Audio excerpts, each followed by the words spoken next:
몇 분들 지금 하시는 거 봤는데요. 어렵죠, 그죠? 네, 아마도 건축이나 뭐 조경 이런 공부 안 하신 분들은 더욱 어려울 거고요. 또 표현 방법도 사실은 조금 배우셔야 되고, 그렇죠. 어떤 분들은 이제 언덕 위에 작은 집 뭐 이런 걸 그리셨어요. 근데 그렇게 그리면 사실은 위치도 정확히 모르고 또 면적도 정확히 모르죠. 그래서 거기다가 그림을 그리실 때는 하늘에서 본 모양으로 그리셔야 돼요. 이렇게 이런 집 그리시면 안 되고 네.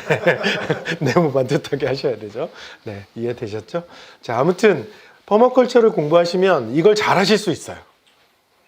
그래서 지금 어려우셨던 것들이 일종의 이제 뭐 가장 뭐 아까도 뭐 말씀하셨지만 규모 어느 정도 크기로 해야 될까 뭐 이런 건데, 이건 이제 약간 농촌 생활이라든지 이런 걸 경험하셔야 되는 거고, 그 다음에는 이 전체에서 집을 어디에 위치를 시킬 것이냐, 내지는 집이 들어갔다면 뭐 예를 들어서 다른 온실은 또 어디로 가야 되고 뭐 이런 것들을 이제 뭐 알아내야 되는데, 그걸 잘하게 해주는 거가 또 퍼머컬처인 거죠. 아무튼 그래서 이제 이번 시간부터는 퍼머컬처가 그런 일을 어떻게 잘할 수 있는지 하고, 그 다음에 퍼머컬처를 활용하면 여러분들이 또는 뭐 여러분 가정에서 또는 학교에서 무언가 적용할 수 있는 것들만 조금 더 모아왔어요. 그런 것 같이 보면서 이야기하고요. 그 다음에 이제 뒷부분은 제가 이제 완주군에 살면서 어떻게 지역사회랑 일을 했는지 뭐 이런 얘기 같이 하도록 하겠습니다. 자, 퍼머컬처는 아까 말씀드린 대로 퍼머넌트 플러스 어그리컬처의 합성어예요. 근데 퍼머넌트는 뭐 지속적이다, 영속적이다 이런 뜻이고요. 어그리컬처에서 어그리가 빠지면서 컬처만 붙었죠. 실제적으로는 농업에만 국한되어 있지는 않습니다. 그래서 뭐 우리가 알고 있는 경제사회, 문화 이런 것들을 다 포함하고 있는 거죠. 퍼머컬처는 새로운 학문이 아니에요. 사실 그래서 토양학, 식물학, 뭐 건축학에서부터 시작해서 경제학, 사회학을 다 망라해서 우리가 지속가능한 농장, 지속가능한 마을, 지속가능한 지역사회를 어떻게 만들 수 있을 것이냐를 알려주는 일종의 가이드북이라고 보시면 됩니다. 근데 두 가지를 되게 중요하게 여깁니다. 퍼머컬처는 여기 중간에 나와 있는 관계라고 하는 말이 있죠. 관계를 끊임없이 생각합니다. 무슨 얘기냐면 건축가는 집을 잘 짓죠. 농부는 농사를 잘 짓습니다. 그래서 농부가 건축가한테 집을 지어달라고 농촌에 그렇게 얘기를 하면 지붕에서 떨어지는 빗물을 그냥 우수관에 꽂아 넣습니다. 하지만 무언가 물탱크를 하나만 달아 놓으면 그 물을 텃밭에 이용할 수 있겠죠. 그러면 텃밭과 집과의 관계를 생각한 거라는 겁니다. 농촌의 집은 자꾸 서울에 있는 아파트 평면을 따라가요. 그러다 보니 부엌의 뒷문을, 요즘은 그래도 다는데 하도 불편하니까, 옛날에는 부엌 뒷문이 없었어요. 그러고 나면 음식물 쓰레기를 현관으로 내보내야 되죠. 그죠? 그럴 거면 부엌에 뒷문을 달고 그 뒷문에 퇴비장이 하나 있으면 거기서 쉽게 퇴비를 만들어서 텃밭으로 보낼 수 있겠죠. 이것도 관계인 겁니다. 자, 이렇게 관계를 계속 생각하는 거죠. 이런 물리적인 관계뿐만 아니라 이제 여러분들도 상상을 하셔야 되겠죠. 학교와 그 마을하고의 관계, 학교와 지역사회와의 관계, 이걸 생각하셔야 되겠죠. 그죠? 네, 이런 관계들을 어떻게 맺을 것이냐가 퍼머컬처가 가지고 있는 주요한 관심사입니다. 두 번째는 퍼머컬처에 나온 건 새로운 학문이 아니기 때문에 아카데믹한 건 거의 없습니다. 기본적인 지식을 알고 있으면 그걸 어떻게 실제 응용할까에 중심을 두고 정리했습니다. 예를 들면 이런 거죠. 퇴비를 만든다. 그럼 토양학 책에는 퇴비가 잘 만들어지려면 습도는 45%에서 55%여야 된다. 나옵니다. 문제는 우리 마당에 있는 퇴비의 습도가 얼마인지를 어떻게 알아내요? 알아낼 수가 없잖아요. 퍼머컬처에서 뭐라고 나오냐면 퇴비 더미를 손으로 살짝 쥐었을 때 물이 한두 방울 떨어지면 적당하다. 이렇게 나온다는 겁니다. 그래서 많은 것들을 그렇게 쉽게 적용할 수 있도록 다 전환시켜 놨다. 이렇게 보시면 됩니다. 자, 그래서 퍼머컬처가 그런 지점에서 유용성을 지금 가지고 있는 거죠. 자, 그럼 이 퍼머컬처를 내가 활용하려면 어떻게 해야 되느냐라고 하는 건데요. 잠깐만요. 이게 이걸로 안 넘겨가지고 이렇게 됐군요. 잠시만요. 넘어간 거네요. 네. 네. 퍼머컬처를 그러면 내가 실제적으로 어떻게 적용할 수 있을 것이냐 하는 건데요. 그 퍼머컬처를 적용하려면 이 9가지 원리를 충분히 이해하고 있어야 되고, 내가 무언가를 만들려고 할 때 이 9가지를 적용할 수 있겠는지를 계속 검토하시면 됩니다. 물론 어떤 거 하나를 만든다고 해서 9가지 모두가 적용되는 건 아닙니다. 그리고 이 지금 9가지 원리가 서로 독립적이지 않아요. 네, 서로 이렇게 연관되어 있습니다. 해서 이 9가지를 놓고 내가 닭장을 만든다 그러면 이 닭장이 이 원리를 적용하면 어떻게 변할 수 있을까? 이 원리를 적용하면 이놈이 위치가 어디로 가야 될까? 이렇게 계속 생각하시면 된다는 거죠.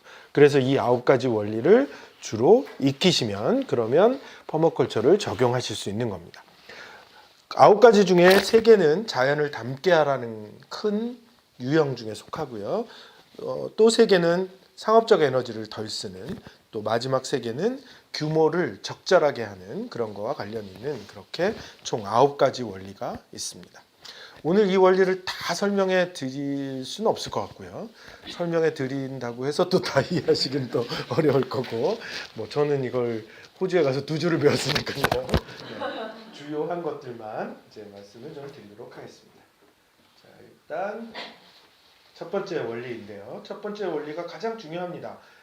철학에도 가까운 거죠. 그래서 퍼머컬처는 자연을 닮게 한다고 했잖아요. 자연과 사람이 만든 것의 가장 큰 차이는 다양성입니다. 다양성이어서 죄송합니다. 자연은 굉장히 다양하죠. 그죠? 그래서 이 다양성을 무조건 높이라고 하는 거가 퍼머컬처에서 가장 중요한 일종의 원리가 되겠습니다. 밭을 다양하게 한다는 얘기는 뭐겠어요? 작목을 다양하게 심는 거겠죠. 그래서 줄마다 따로 심는 걸 우린 간작이라고 하고요. 여러 작목을 그냥 마구 섞어 심는 것을 혼작이라고 하죠. 그리고 시간에 따라서 다른 걸 심는 걸 윤작. 이 3가지를 우리는 작부체계라고 합니다. 사실 유기농업 교과서 첫 페이지에 나옵니다.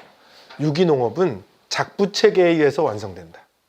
인 거죠. 무슨 얘기냐면 토양 계량제에서 완성되는 게 아니라는 겁니다.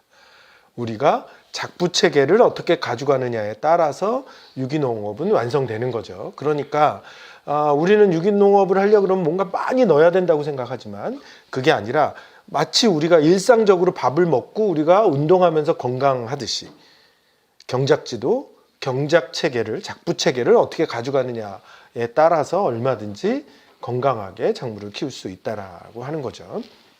지금 아래는 가나안 농군학교에 있는 밀밭입니다. 근데 중간에 이상한 게 있죠. 간작을 한데 콩입니다. 그래서 저게 경사가 졌기 때문에 비가 오면 토양이 쓸려 내려가는데 콩을 촘촘히 심어놨기 때문에 토양이 저기서 저지되죠. 그리고 콩가식물이기 때문에 질소 고정을 한 걸 미리 같이 나눠 쓰는 겁니다. 이런 방식으로 뭔가 다양성을 주면 우리가 어떤 일을 하지 않아도 되게 만들어준다는 거죠. 이런 것들을 활용하라는 겁니다. 그런 걸 나는 잘 몰라. 뭐랑 뭐 섞어 심어야 되는지 몰라. 그럴 땐 무조건 섞어 심는다. 인 거죠. 그러면 알아서 그 효과가 나타난다. 아니 자연이 누가 시켰나요? 알아서 그렇게 됐죠. 그죠?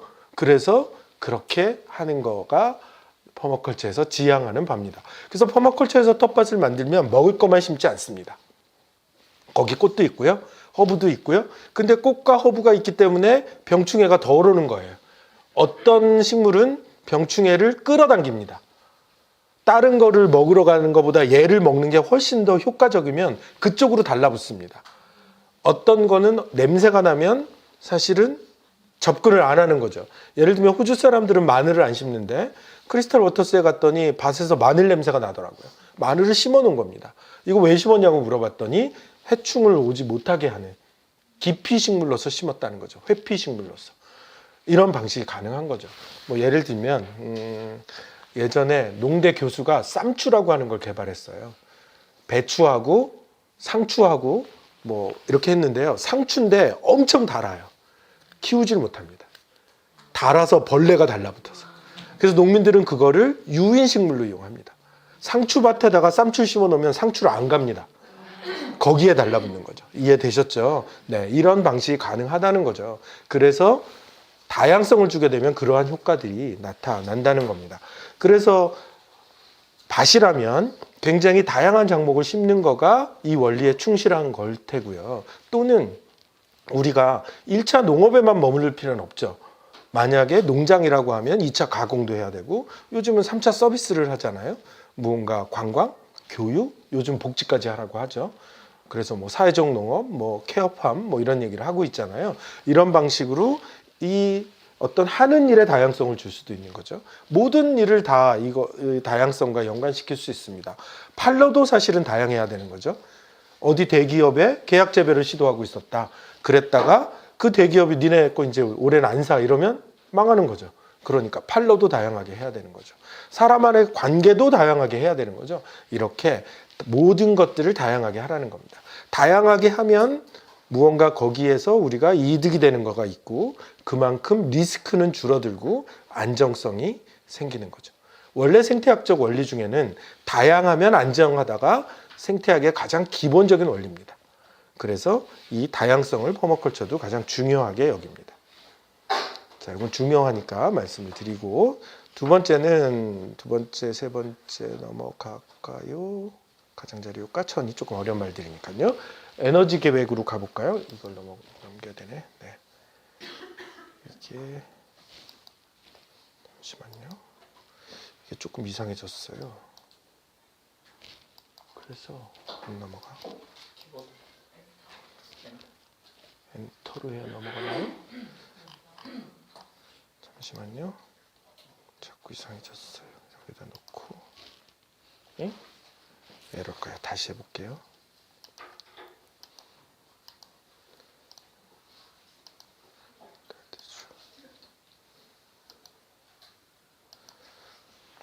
왜 안 넘어가죠? 안 넘어가죠? 시간 페이지다. 넘어가야 되는데요. 왜 이러지?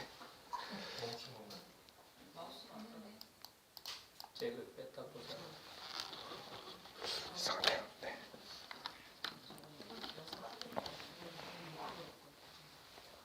네, 이제 된 것 같습니다. 네, 이렇게 나왔어야 되는데. 네, 됐죠? 네. 자, 넘어가겠습니다. 두 번째, 세 번째 원리 잠깐 넘어가고요. 에너지 이제 잘 이해하고 계시니까 에너지 계획을 말씀드리면 아까 하신 공간을 조금 더 에너지 측면에서 구역을 나눌 수 있는 거가 지구미 구역 계획이에요. 그건 조금 이따 설명을 드릴 거고요. 우리가 이제 농촌에서 에너지를 지속 가능하게 해야 되겠다 그러면 먼저 떠올리시는 건 뭐예요?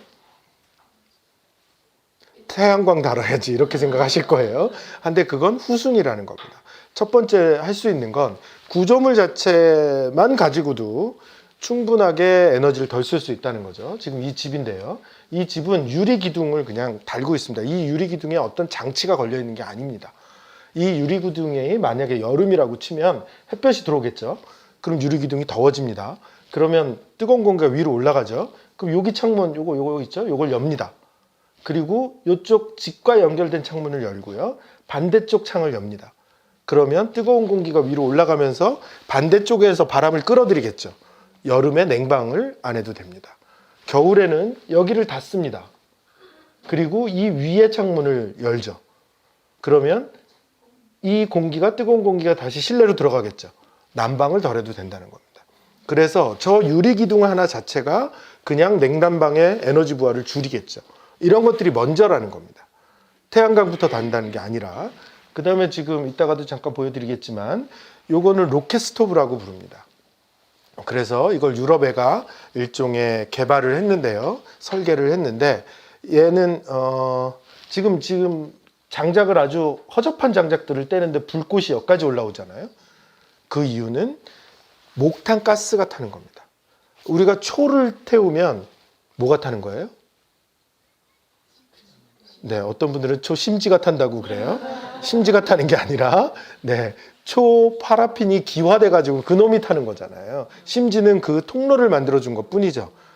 모르시는 것처럼 이렇게 얘기를 하시면 네, 마찬가지입니다. 저 연도를 우리가 드럼통을 그냥 만들어 가지고 장작을 많이 떼죠. 그러면 드럼통 자체가 뜨거워지죠. 그만큼 열을 뺏기고 있는 겁니다. 그래서 지금 보시면 가운데 니은자의 연도를 만들고 그 사이를 흙으로 채워 놓은 겁니다. 그러니까 열이 안 뺏기겠죠.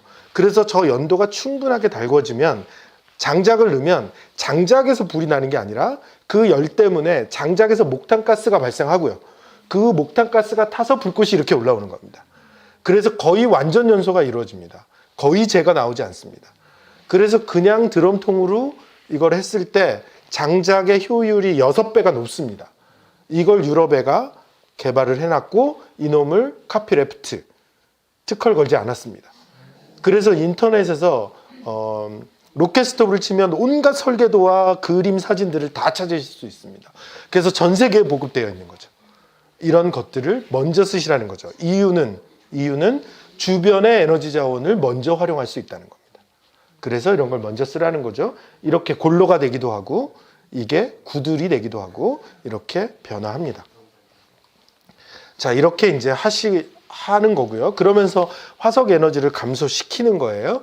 하지만 이런 여러 가지보다 가장 중요한 건 뭐냐면 에너지 부하 자체를 줄여야 됩니다.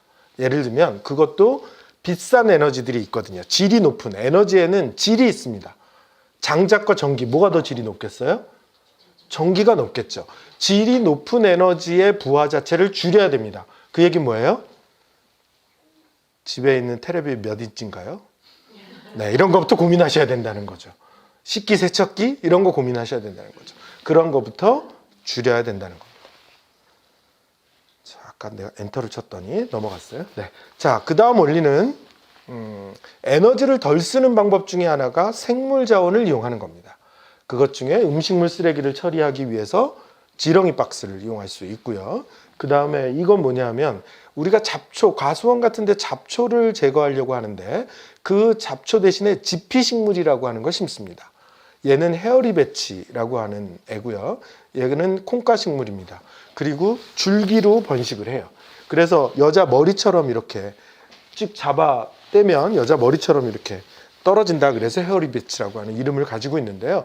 얘를 뿌려놓으면 얘가 과수원에 저렇게 들이찹니다. 그러면 저놈을 잘라가지고 그냥 해놓으면 얘가 이렇게 깔리기 때문에 잡초가 나오지 않는 거죠. 대신에 얘가 콩가식물이기 때문에 과수원에 질소를 또 공급해 주는 겁니다. 이런 방식으로 화학비료를 쓰는 대신에 생물이 하게끔 할 수 있다는 거죠. 잘 아시는 걸로는 자운형이 있죠. 아시죠? 논에다 뿌리는 거 같은 효과를 내잖아요. 뭐 이런 방식을 활용하시라는 겁니다. 그러면 화석 연료의 사용을 줄여낼 수 있다라고 하는 거죠. 자, 이렇게 생물들을 많이 이용하라. 조금 있다가 치킨 트랙터 이용하는 건 또 알려드릴게요. 자, 그 다음은 상대적인 위치인데요. 어떤 거랑 짝을 지어서 넣을 때 어떻게 들어가는 게 좋을지를 고민하라는 거예요. 예를 들어 퇴비장과 닭장은 붙이는 게 좋겠죠. 그런데 옆으로 붙이지 말고 어떻게 붙일까요? 위아래가 낫겠죠. 왜요? 그러면 닭똥은 그냥 떨어질 테니까 퇴비장으로 섞어주기만 하면 되죠. 똥을 퍼낼 필요가 없다는 겁니다. 이 고민을 하게 되면 우리가 할 일들을 줄이겠죠. 감자밭과 감자 저장설이 있어요. 감자밭이 높은 데 있는 게 좋을까요? 낮은 데 있는 게 좋을까요? 높은 데 있는 게 좋겠죠. 왜냐하면 수확할 때 빈수레를 끌고 올라가서 감자를 수확하면 끌고 내려올 수 있는데 이게 반대가 되면 경운기를 가지고 가야 되는 겁니다. 이렇게 항상 상대적인 위치들을 계속 고민하면 에너지를 덜 쓸 수 있다는 겁니다. 그래서 끊임없이 고민하라는 거죠. 옆, 위, 아래, 안 뭐 이런 방식으로요.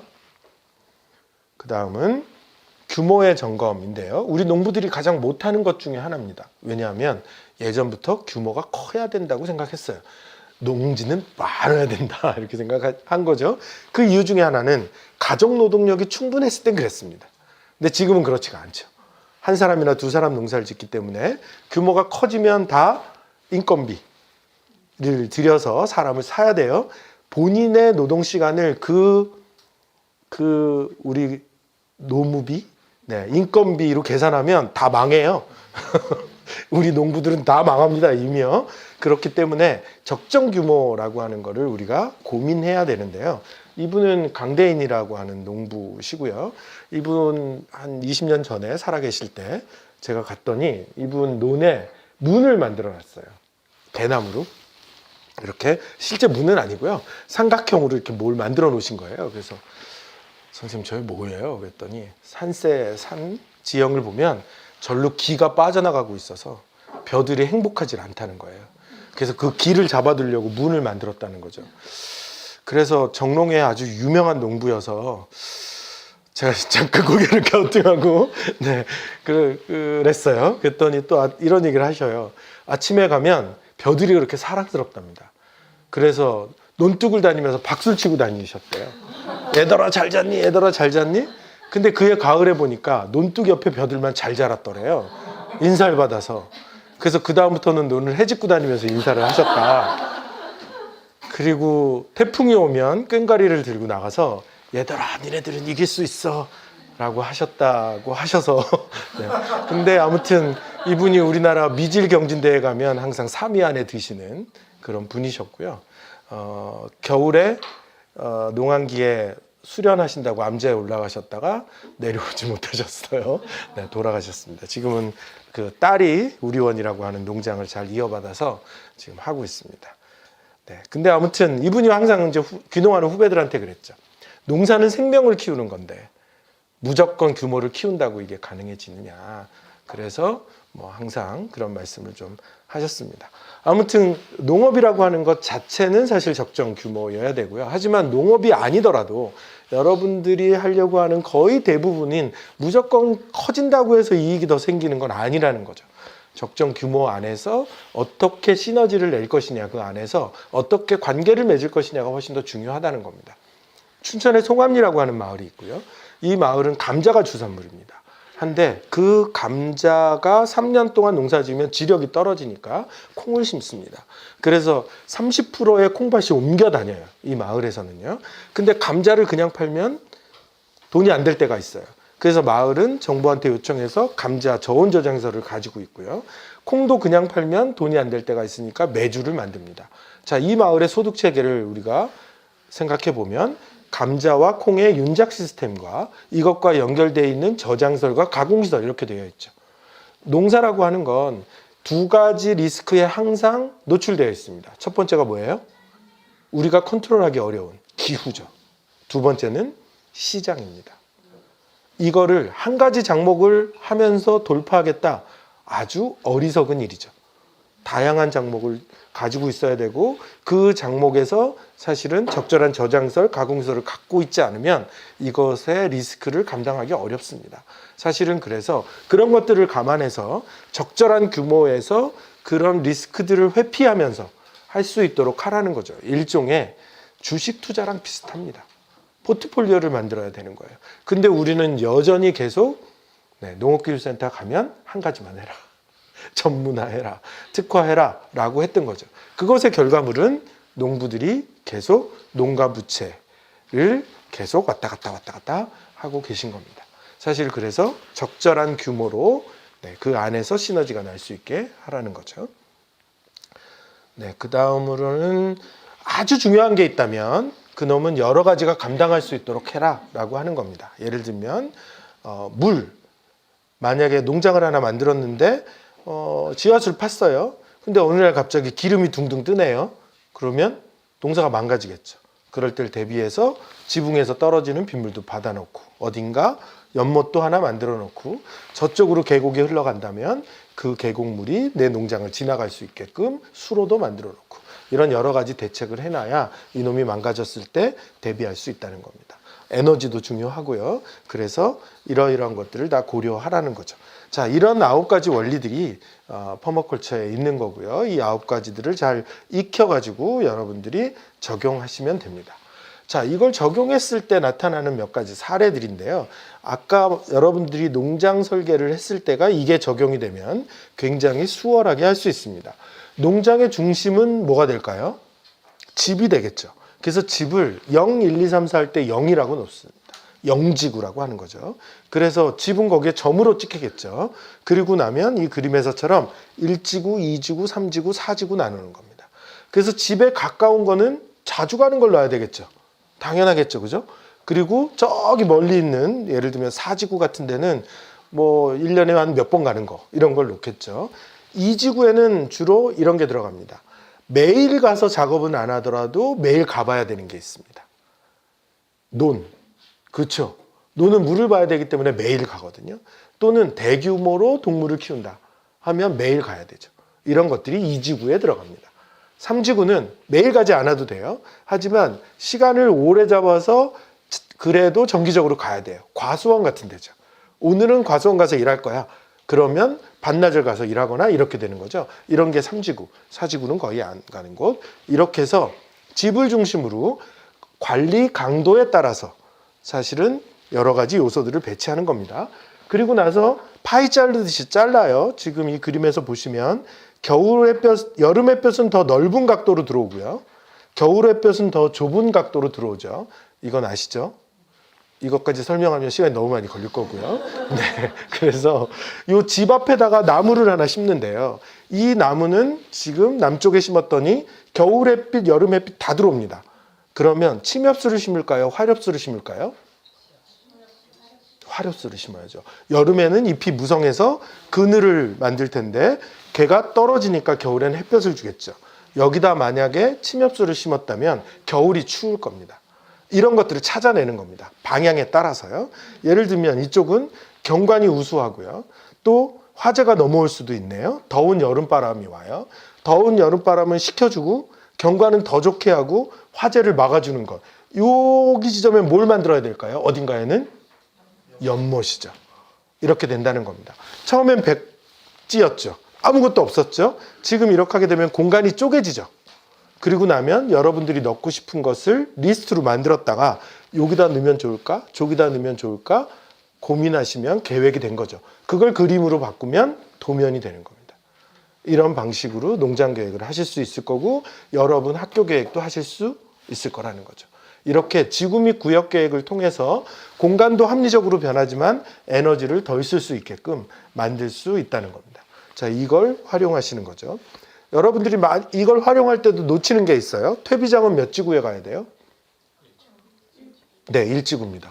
여기 훌륭하신 분들이 많네요. 다들 냄새 난다고 멀리 보내요. 왜 냄새가 날까요? 퇴비장은 관리를 안 해서 냄새가 나는 겁니다. 그래서 냄새가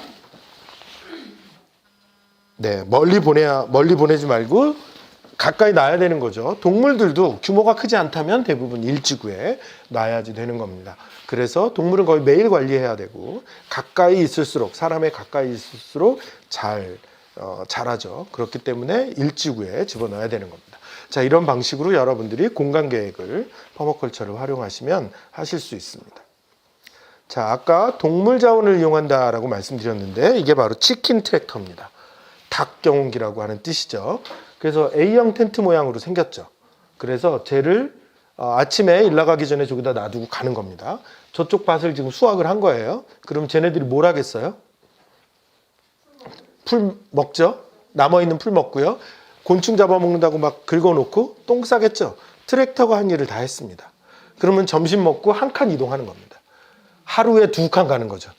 경운기로 하면 10분 만에 갔겠죠. 하지만 하루에 2칸 가는 겁니다. 그러면 한 5일 걸리겠죠. 그럼 저까지 가는 겁니다. 그럼 저쪽 거 수확하고 다시 일주일. 대신에 화석연료는 쓰지 않는 겁니다. 이게 바로 치킨 트랙터입니다. 저게 정말 소용이 있을까? 이제 다양한 치킨 트랙터가 있는데요. 이건 한국 사람이 만든 거예요. 다양한 치킨 트랙터가 있는데 혹시 이걸 정말 쓸까가 의심스러우신 분은 조엘 셀라틴이라고 하는 미국의 농부가 있습니다. 이 형은 축산을 하는데요. 순환 방목을 해요. 순환 방목 뭔지 아시죠? 소가 풀을 뜯어 먹는데 이렇게 순환하는 겁니다. 그래서 소가 한번 지나가고 나면 이 집만한 치킨 트랙터가 있습니다. 그 사람한테는 바퀴가 달렸어요. 그래서 그놈을 끌고 갑니다. 그럼 그 안에 닭이 있거든요. 그럼 이제 이게 철망이니까 닭들이 이렇게 정정정정거리면서 옮겨갑니다. 그럼 소가 똥을 싸놨잖아요. 그죠? 그러면 닭들이 새로운 데 가서 똥을 다 뭉개 놓습니다.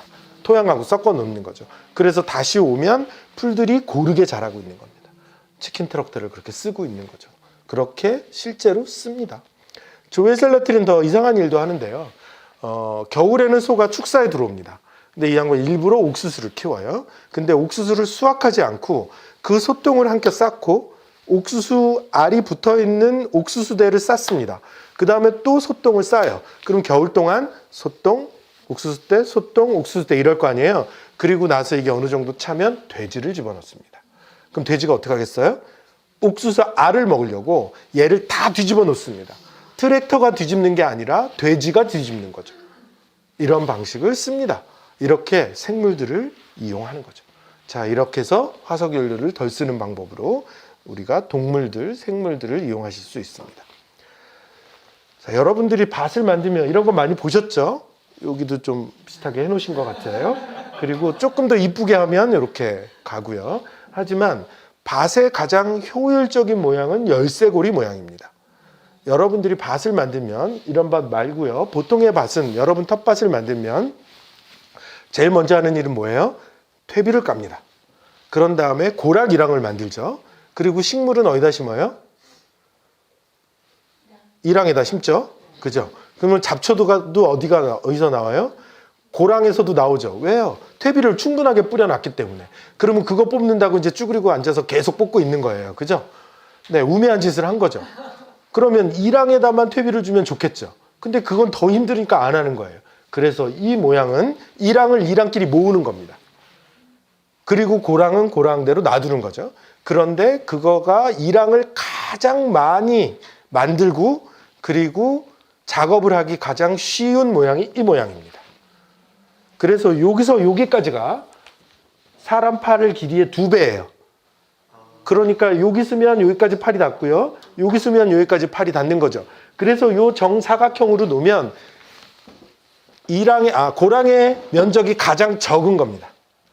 그래서 가장 효율적으로 토지 이용을 할 수 있는 모양이 바로 이 모양입니다. 그래서 이렇게 텃밭을 만드는 거죠. 이러면 더 많은 작목을 심을 수 있고요. 이 작목에 여러분들이 고추 같은 거 심으시면 고추 많이 수확해야지 그리고 막 이랑 사이를 좁히죠. 그럼 어떻게 돼요? 잘 자라지 않아요. 일단. 왜? 식물도 체온이 있습니다.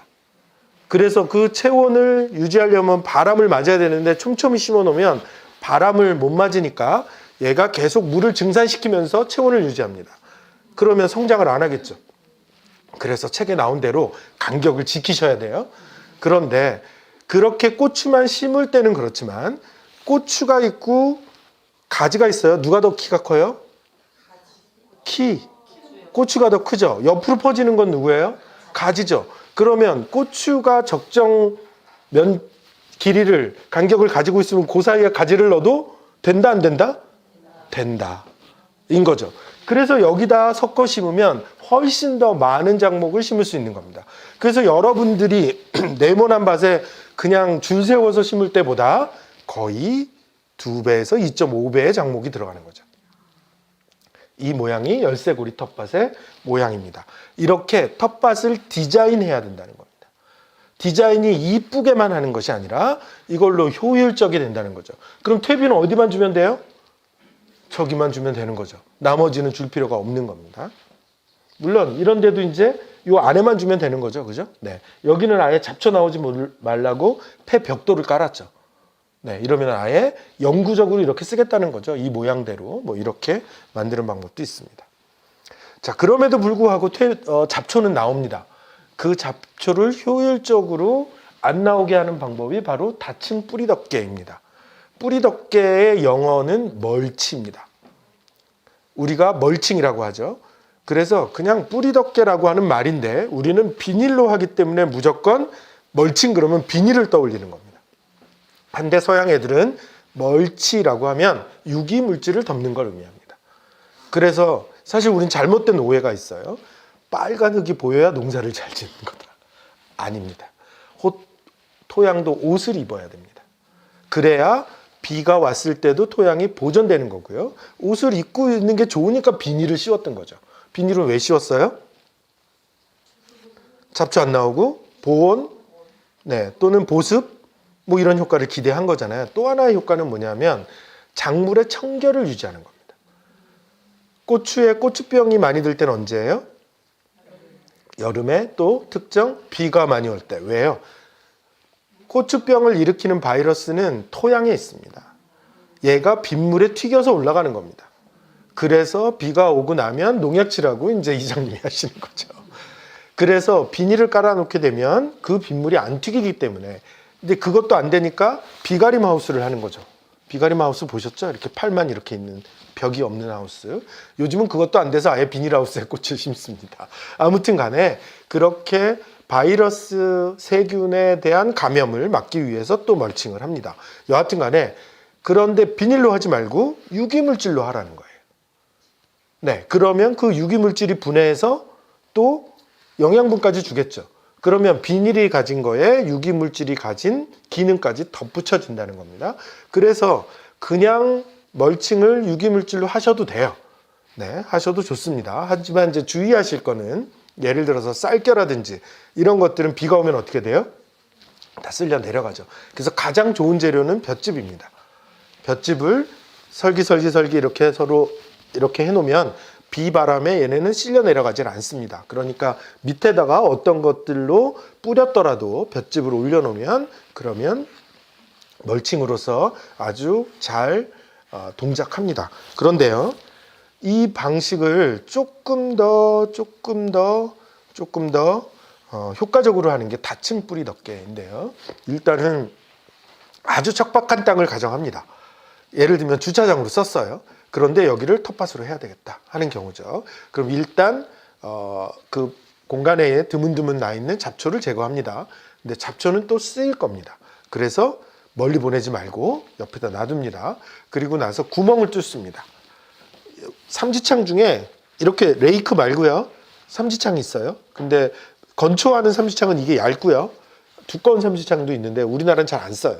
이놈을 가지고 구멍을 내는 겁니다. 왜? 토양 안에 산소가 들어가게 만드는 거죠. 물도 들어가고요. 많이 내면 낼수록 좋습니다. 만약에 이게 없다 그러면 삽으로 하시면 되죠.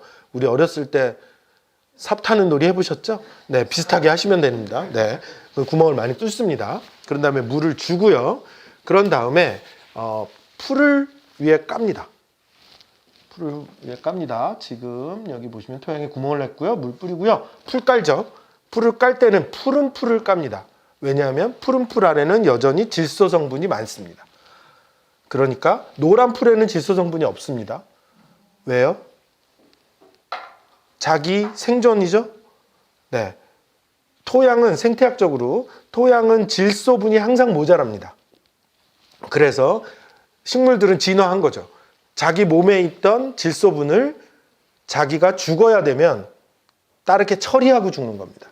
벼는 모든 열매, 벼 나달에 주고 자기는 죽는 거죠. 노랗게 변하고. 그죠? 낙엽은 겨울에 있어봤자 광합성을 못하니까 떨어뜨리고 뿌리에 가둬두는 거죠. 그랬다가 봄에 쓰는 겁니다. 그래서 갈색을 가진 거는 대부분 질소 성분이 없습니다. 부족한 거죠. 그래서 푸른 풀은 여전히 자기가 광합성을 하려고 준비하고 있었기 때문에 질소 성분이 많습니다. 비교적. 그래서 잡초든 뭐든 뜯어가지고 쌌습니다.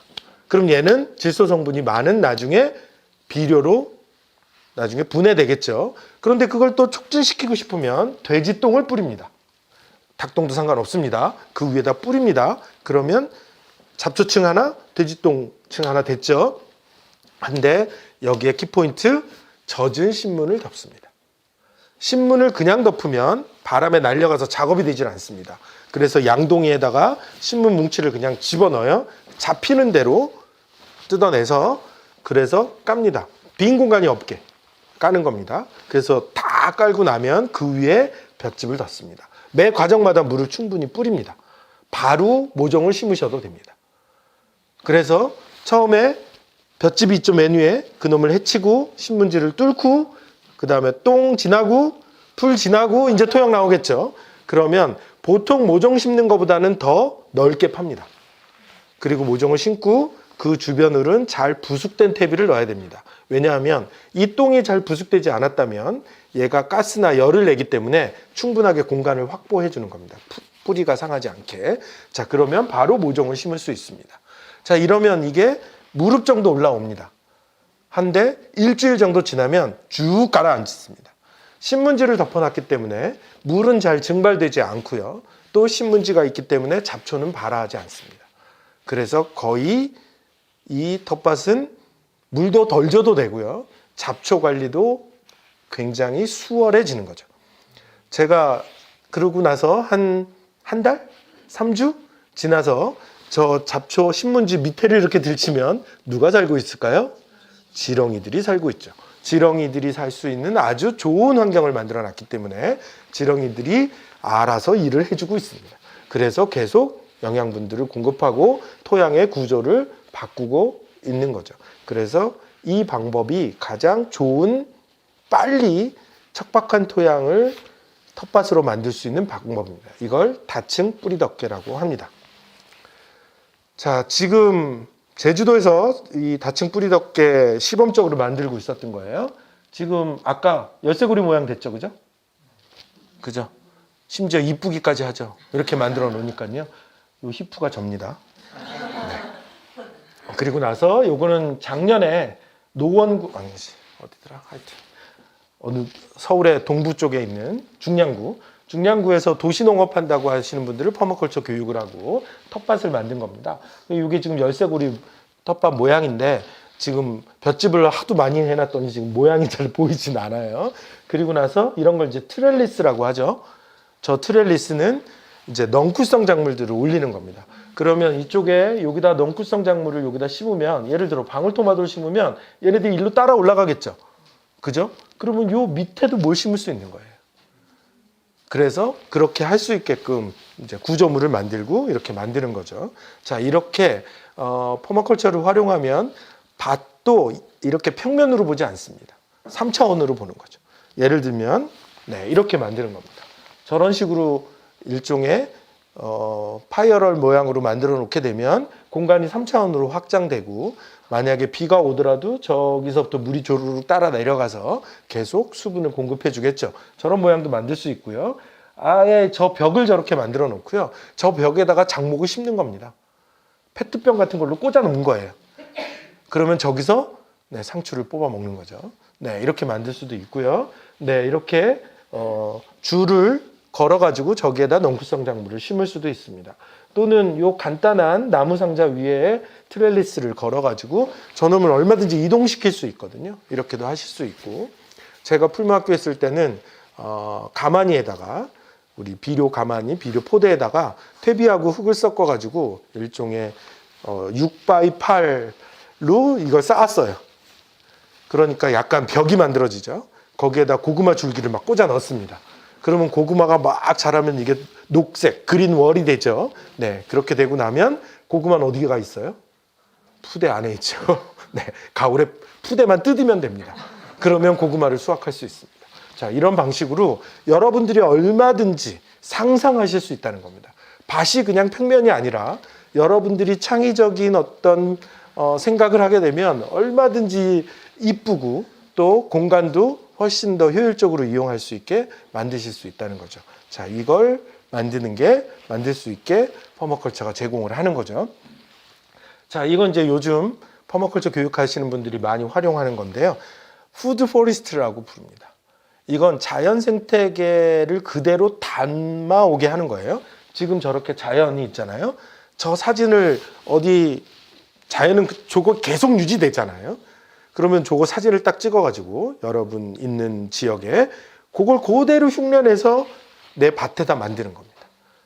그러면 얘는 왜 지금 이게 계속 유지되냐 하면 키 큰 나무들이 있죠. 그 사이에 들어오는 빛을 가지고 중간 크기의 나무들이 자란 거예요. 그리고 그 사이에 들어오는 빛을 가지고 또 중간 크기의 나무들이 살고, 아주 미미하게 들어오는 나무들을 갖고 밑에 있는 식물들이 자라고 있는 거죠. 그 흉내를 내면 이 작은 공간을 숲으로 만들 수 있는데, 이 모든 것들을 다 먹을 수 있는 걸로 할 수 있다는 거죠. 그러니까 그 모양을 흉내내되 비슷한 특성을 가질 수 있는 식량이 될 만한 작목들을 심는 겁니다. 그래서 숲 전체가 우리한테 식량을 공급해주는 푸드 포레스트가 될 수 있는 거죠. 자, 그런 방식으로 만들 수도 있는 거죠. 자, 이것도 퍼마컬처의 원리를 이용한 겁니다. 그래서 여러분들이 만약에 밭을 만든다면 이렇게 디자인이 돼야 되는 거예요. 그래서 아까 열쇠고리 모양들이 막 중첩되어 있죠. 그죠? 네, 중첩되어 있고, 또, 네, 요건 열쇠고리 모양 정도로, 이게 나무고요. 나무를 여러분이 그리실 땐 가운데 점을 찍어요. 왜냐하면 그게 심는 위치입니다. 동그라미가 크게 자랐을 때 퍼져 있는 범위고요. 아무튼 그렇게 만들었고요. 근데 이거는 지금 약간의 마당 정도 가지고 있는 집이어서 이렇고요. 요걸 조금 더 크게, 조금 더 넓은 면적, 여러분한테 준 것만큼 정도의 어떤 크기가 된다면 이 밭 디자인이 이렇게 변해요. 여기가 집입니다. 여기가 집입니다. 이 점 찍은 거는 다 길이에요. 그러니까 아까 말한 일종의 고랑이라고 할 수 있죠. 그런데 열쇠고리 모양도 있지만 이런 모양도 있죠. 이 모양은 다 팔 길이만큼 으로 해서 다 양쪽에서 관리할 수 있게 지금 디자인이 된 거예요. 하지만 넓은 밭이 있죠. 저 넓은 밭은 자주 가지 않는 밭입니다. 예를 들면 감자밭. 거의 안 가죠. 그죠? 그건 한꺼번에 가서 무슨 작업을 하잖아요. 그러니까 넓어도 되는 거죠. 작목의 특성에 따라서 밭은 디자인 돼야 된다는 겁니다. 이렇게 하는 거가 퍼마컬처가 하는 방식이라는 거죠. 자, 집에 이용하는 것 중에 하나는 머드룸입니다. 현관하고 일하러 나가는 공간이 겹쳐져 있습니다. 그러다 보니 현관은 항상 지저분하죠. 그죠? 그래서 퍼마컬처에서는 뒷문을 하나 만듭니다. 그래서 그 뒷문에 이런 작업복들을 다 갖다 놓고 또 약간의 씻을 수 있는 세면대 이런 것들을 만들죠. 그래서 일하러 나갈 때는 그쪽을 향해서 나가는 겁니다. 그리고 그 공간은 부엌하고 가까워야 됩니다. 왜냐하면 전처리를 하고 부엌에 넘겨줄 수 있어야 되는 거죠. 그래서 그 공간을 머드룸이라고 부릅니다. 농촌에 있는 건축물인 경우에는 머드룸이 항상 필요한 거죠. 농촌에 있는 건축물 중에 또 필요한 것 중에 하나는 야외 부엌입니다. 사실은 지금은 자꾸 도시를 쫓아가기 때문에 집 안에 부엌을 크게 만들죠. 그러다 보니 여름에 뭐 하려고 그러면 죽죠. 네. 그 에어컨 킬 수도 없고 그렇잖아요. 그래서 야외도 아니고 집안도 아닌 곳에 부엌을 만듭니다. 오히려 실내 부엌은 뭐 커피나 라면 끓일 정도로 작게 해도 아무 상관없는 거죠. 야외 부엌을 크게 만들어서 그 부엌에서 일하러 와서도 밥을 먹을 수 있고 손님들이 와도 쓸 수 있게끔 그렇게 야외 부엌을 만들고, 야외 부엌이 만들어진다면 장작을 쓸 수 있는 골로들을 얼마든지 자유롭게 설치할 수 있습니다. 자, 이렇게 야외 부엌을 고민하실 수 있죠. 그다음에 이제 빗물들을 보존할 수 있는, 빗물들을 모아놓을 수 있는 다양한 빗물 저금통 고민하실 수 있고, 이 빗물 저금통이 또 밭에 있는 작은 연못들하고 연계가 돼서 계속 물을 저장할 수 있도록 만들어야 되는 거죠. 또 하나 이제 퇴비 화장실인데요. 네, 퇴비 화장실에 도전하시겠죠? 네, 도전해 보시기 바라고요. 네, 퇴비 화장실에서 중요한 거는 왜 퇴비 화장실은 냄새가 날까요? 네, 발효가 안 돼서. 네. 이 얘기까지 하면 시간이 되려나? 네, 맞습니다. 유기물질이 분해할 때 두 가지 방식으로 분해합니다. 산소가 있는 상태에서 분해하는 경우가 있고 산소가 없는 상태에서 분해하는 경우가 있습니다. 그래서 그것을 호기성 미생물들이 작동할 때 산소가 있으면 호기성 미생물이 작동하고요. 산소가 없으면 혐기성 미생물들이 작동합니다. 근데 유기물질의 기본적인 원소 기호를 아시나요? 예전에 외우지 않으셨나요? 시험 볼 때 촌으로 구성되어 있다. CHON. 그쵸? 네. 그런데 산소랑 결합하면 C는 CO2가 되고요. H는 H2가 되고요. O는 그대로 오고요. N은 NO나 NO2가 되죠. 다 냄새가 없습니다. 한데요, 산소가 없는 상태에서 이 원소들과 수소가 결합하거든요. 그러면 C는 CH4가 되고요. N은 NH4가 됩니다. 둘 다 고약한 냄새를 가지고 있습니다. 이 두 가지가 섞이면 시궁창 냄새가 나는 겁니다. 시궁창이라고 하는 거가 하천 밑에 있는 유기물질이 산소를 접하지 않고 분해되고 있는 냄새입니다. 그래서 거기서 막 심한 경우는 방울이 올라오죠. 그 방울이 아까 말한 대로 메탄가스와 암모니아 가스인 겁니다.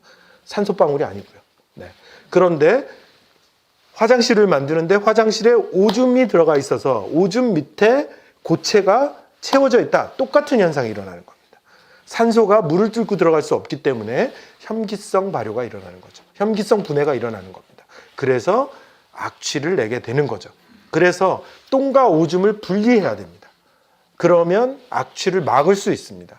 똥과 오줌을 분리하고 똥 같은 경우에는 더 많은 산소를 접할 수 있도록 예를 들어 톱밥이라든지 또는 우리 활성탄, 재 같은 것들을 섞어주면 냄새를 잡을 수 있는 거죠.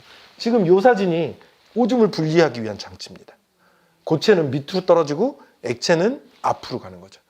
그래서 그것을 분리하기 위한 장치인 거죠. 자, 이렇게 푸세식 화장실을 만드신다면 고체와 액체를 분리하셔야 됩니다.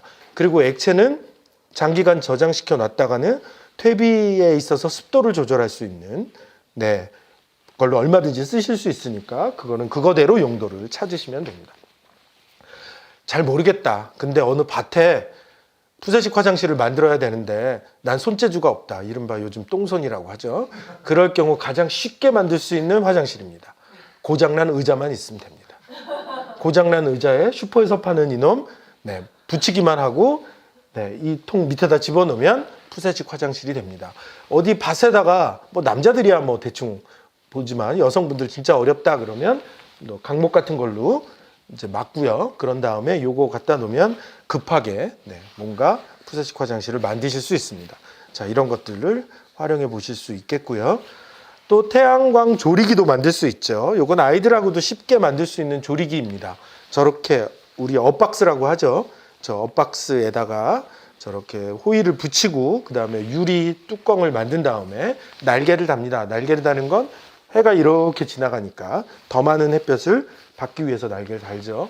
그래서 아침에 해가 좋은 날 여기에다가 예를 들어서 달걀 같은 거 넣어놓고 점심때 들어오면 다 익혀져 있습니다. 한데 물을 안 넣어도 되고요.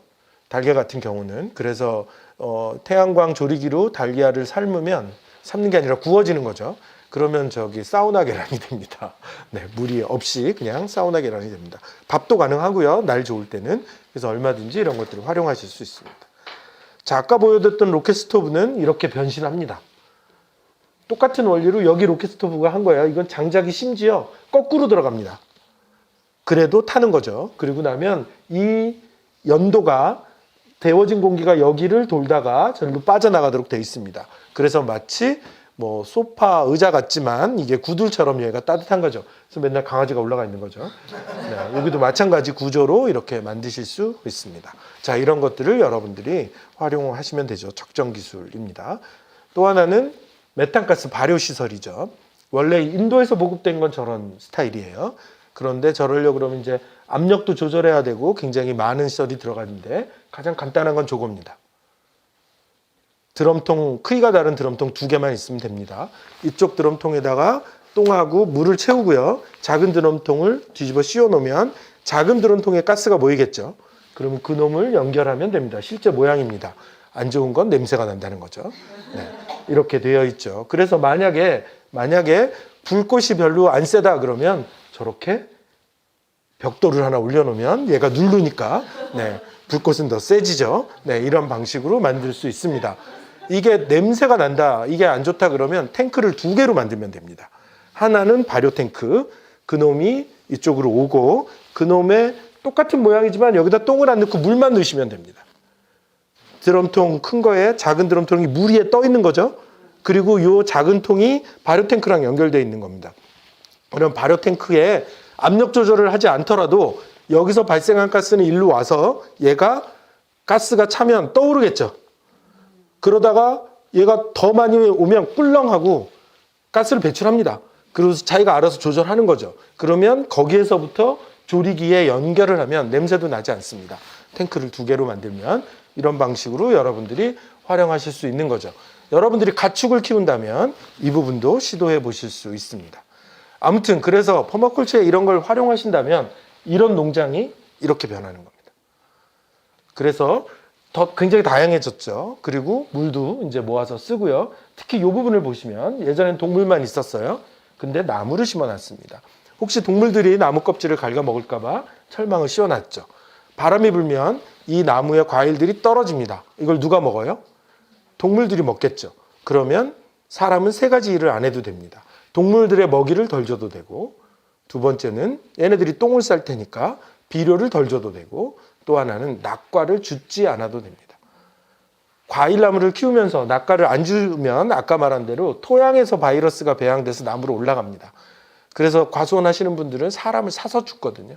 근데 동물들이 다 먹어 줄 테니까 그런 일들을 안 해도 되는 거죠. 자, 이런 방식으로 순환을 하면서 퍼머컬처가 사람이 하는 일을 줄이고 에너지 부하도 줄일 수 있다는 거죠.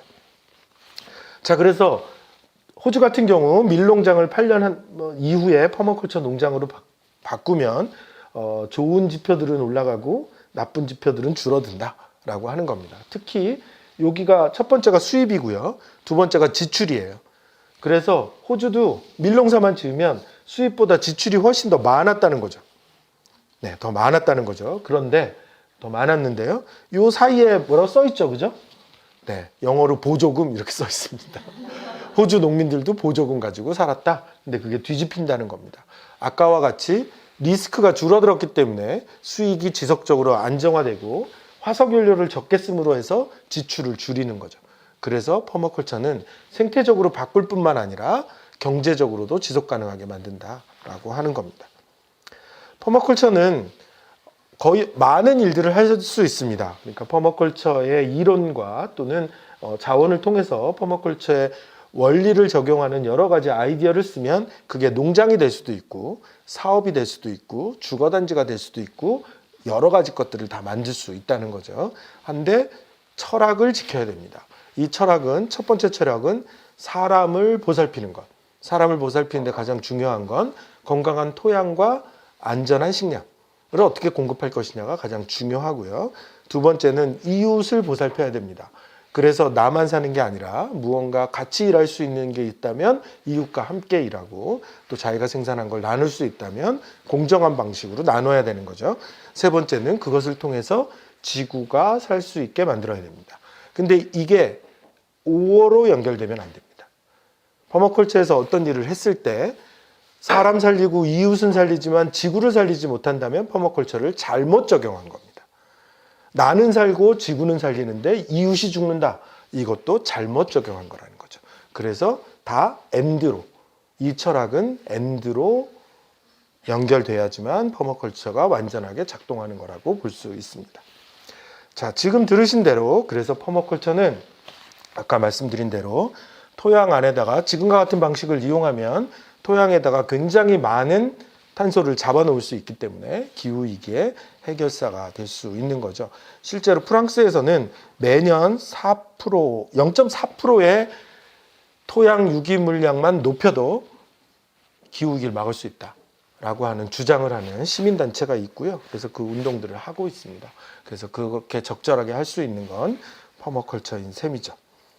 제가 오늘 주로 이제 물리적인 농장이라고 하는 개념 중심으로 물리적인 것을 말씀드렸지만 퍼머컬처는 물리적인 것만 지속 가능하게 만드는 것이 아니고 경제적, 사회적인 것도 지속 가능하게 만들 수 있습니다. 그래서 뭐에서 시작하든 이걸 퍼머컬처 장미라고 부르는데요. 뭐에서 시작하든 그 시작은 다른 거와 연관시키면서 또 발전시키는 거고 그게 다른 거와 연관시키면서 또 무엇인가를 발전시키면서 지금 이 회오리 모양으로 계속 성장할 수 있다는 거죠. 자, 그래서 한 부분에서 그치는 게 아니라 예를 들어서 기구와 기술을 개발했다 그러면 그것은 교육과 문화랑 연결시키면서 그쪽에 영향을 줘야 되는 거고요. 그것이 다시 건강과 정서적 안정 이런 것에 계속 영향을 주면서 전체 사회가 지속 가능하게 만들 수 있어야 되는 거가 퍼머컬처가 하고 있는 일 중에 일입니다. 자, 그런 의미에서 우리가 퍼머컬처를 배웠는데 이 퍼머컬처를 단순하게 텃밭을 디자인하거나 또는 농장을 만드는 데 그치지 않고 우리 마을이나 지역사회를 바꿀 수 있어야 되는데요. 그런 지점에서 이제 완주에서 일어났던 일을 조금 말씀을 조금 드리려고 합니다. 저는 농촌 일을, 마을 일을 하다가 이제 지역, 농촌 이런 거에 한 20년 동안 일을 해왔는데요. 이제 이런 지점들이 보이기 시작한 거죠. 예를 들어서 시간이 많이 없어서요. 이거부터 설명하면 하동에 있는 녹차하는 마을에 갔어요. 한 10억 정도 지원해서 또 체험장 박물관 만든다는 거죠. 그래서 녹차 하시는 분들 인터뷰를 했어요. 하다가 느낌 이상해서 물어봤죠. 녹차로 돈 벌어서 술은 어디서 드세요? 그랬더니 하동읍 아니고요. 광양시 이러시는 거죠. 혹시 농산물은 어디서 사세요? 그랬더니 진주 이마트. 어디 사세요? 그랬더니 진주 아파트에서 출퇴근하는 농부들이 40%였습니다. 그러면 이 마을에 정부가 지원하면 그 돈은 하동에 남지 않겠죠. 다른 지역으로 가겠죠. 한옥마을 와보셨나요? 전주? 네. 혹시 오시면 이거 입으셔요? 다들 안 입으신다는데 누가 입는 건지 모르겠어요. 아무튼 저게 가장 핫한 사업입니다. 제가 예전에 몇 년 됐어요. 도시재생 일을 하면서 저거 대여점을 다 세보자 그랬더니 200개가 넘었어요. 그러니까 저 대여점만 하는 거는 그 정도 숫자는 아닌데요. 카페랑 겸하시는 분도 있고 그것까지 다 합쳤더니 200개가 넘더라고요. 대여비가 얼마인지 잘 모르시죠? 8,000원에서 15,000원 정도 합니다. 그래서 약 7만 원, 8만 원의 한복이 와야 되고 사야 되고 그 한복을 20번 정도 빌려주면 다 너덜너덜 뜯어져서 할 수 없어요. 그래야 손익분기가 맞는 거죠. 그러면 이 한복은 누가 만들까요? 전주 한옥마을의 체험 한복은 서울의 광장시장. 그럼 누군가 이걸 입었다. 그럼 그 돈은 어디로 갔다? 서울로 갔다. 서울의 한옥마을의 주인들은 누굴까요? 수도권 사람들이다. 한옥마을의 관광객이 늘면서 투자를 해놓은 거죠. 그래서 지금은 90% 이상이 수도권 사람들이 한옥마을의 주인이 되어 있습니다. 그러면 이 임대업을 하는 사람은 전주 시민인데 결국은 돈 번 사람은 수도권 사람들이다 라고 하는 거죠. 그래서 제가 도시재생 일을 하면서 남부시장 옆에 있는 조금 나이가 드신 영세한 한복집 할머니를 만나서 할머니 한복은 얼마입니까? 그랬더니 15만 원이래요. 그러면 제가 15만 원 맞춰드릴 테니까 이 한복을 좀 만들어 보자. 그게 더 낫겠죠. 7만 원에 제가 8만 원 더 붙여가지고 정부 예산 더 붙여서 그래서 할머니가 소득이 되면 더 나은 거잖아요. 전주에 남는 거잖아요. 할머니가 안 하신대요. 왜요? 그랬더니 이건 한복이 아니야. 고무줄이 들어가 있어. 내가 40년을 그래도 한복을 만들었는데 이제서 돈 벌자고 저런 옷은 못 만들겠다 하신 거예요. 그 말씀을 들으면서 전주에 남은 건 돈이 남았나, 자존심이 남았나, 전통 문화가 남았나 이런 생각을 해봤습니다. 이게 지금 지역의 상황이라는 거죠. 그런데 예산이 없냐? 그렇지 않습니다. 진안군 인구수로 제가 예산을 나눴더니 1,700만 원입니다. 상상이 되세요? 4인 가족은 6천만 원을 받을 수 있습니다. 만약에 극단적으로 진안군청을 없앱니다. 그럼 모든 진안 국민은 1,700만 원씩 받을 수 있는 겁니다. 그러면 지금 이 예산이 정말 그렇게 쓰이고 있는 걸까? 하는 거에 대해 우리는 좀 고민스러운 지점이 있는 거죠. 네, 이런 일들을 합니다. 농촌 관광을 한다고 이 낙후된 농촌의 벽화를 그리죠. 관광객이 정말 많이 올까요? 한데 저기에 살고 있는 할머니는 겨울에 단열이 안 되는 집에서 전기장판 하나 갖고 오돌오돌 떨고 삽니다. 농촌 관광을 오니까 마을에 벽화는 그려줄 수 있어도 할머니의 집을 고쳐주지 않습니다. 왜요? 사유재산이라는 이유로. 이게 맞는 걸까요? 정의로운 걸까요? 전 잘 모르겠어요. 더 황당한 일도 하죠. 무주에는 읍내에서 보이는 산에 로봇 태권브이 동상을 만들겠다. 네, 시민단체의 반대로 하지는 못했습니다. 논리는 이런 거죠. 저 동상을 만들면 저걸 보러 사람들이 많이 올 거고 누군가는 돈을 벌 거고 그러면 우리는 행정이 할 일은 우리가 한 거다. 이 논리인 겁니다. 그 논리가 똑같이 그 농촌 마을에다가 벽화를 그려낸 거죠. 이게 지금 지역에서 벌어지고 있는 일들입니다. 한데요, 일본에 갔더니 히가시오미라고 하는 시가 지역 회계라고 하는 걸 계산합니다. 그게 뭐냐면 여태까지 우리는 지역에 들어온 돈이 얼마냐만 따졌습니다. 그래서 그 돈이 많으면 지역 경제가 성장한 거라고 생각한 거죠. 이거는 국가도 마찬가지죠. 그죠? 네, 이 규모를 크게 하는 게 우리는 지금은 최선이라고 생각했던 겁니다. 근데 이 도시는 나간 돈을 계산합니다. 그래서 계산해 봤더니 일반 소비하고 에너지의 유출이 많다. 비용의 유출이. 이걸 경제정책으로 씁니다. 이 부분을 지역 안에서 생산해야지만 돈이 밖으로 빠져나가지 않는다 라고 하는 거죠. 10%를 돌리면 그 다음에는 외부에서 또 만약에 100원이 들어왔다. 10원을 지역으로 돌렸어요. 그 다음엔 어떻게 돼요? 110원이 됐죠. 그죠? 외부에 들어온 돈이 똑같다면. 그런데 그놈이 그 다음 1년은 또 어떻게 돼요? 111이 되죠. 네. 이렇게 순환하는 건 승수 효과가 있습니다. 가만히 둬도 구조가 만들어지면 그 다음은 그냥 알아서 늘어난다는 거죠. 이래서 지역 경제가 순환해야 된다는 겁니다. 한데 일본은 시도하고 있는데 우리는 아직도 이런 개념을 가지고 있는 지역이 없습니다. 그 이유는 밖에서 돈을 많이 들어오게 하면 된다. 농산물 많이 팔면 된다. 그렇게 팔고 나서 아까 하동처럼 돈을 어디서 쓰는지는 고민하지 않습니다. 관광객 많이 들어오면 된다. 전주 한옥마을처럼 그 이후에 돈이 어디로 갔는지는 고민하고 있지 않다는 겁니다. 하지만 그 규모가 커지면 잘했다. 이렇게 생각한다는 거죠. 근데 그게 왜냐면 국가도 똑같습니다. 그죠? 그러니까 핸드폰 팔고 농산물은 수입하자 하는 거죠. 저는 이걸 화폐적 발전 모델이라고 부릅니다. 화폐의 규모만 늘리면 된다는 거죠. 흐름의 규모만 늘리면 된다는 거죠.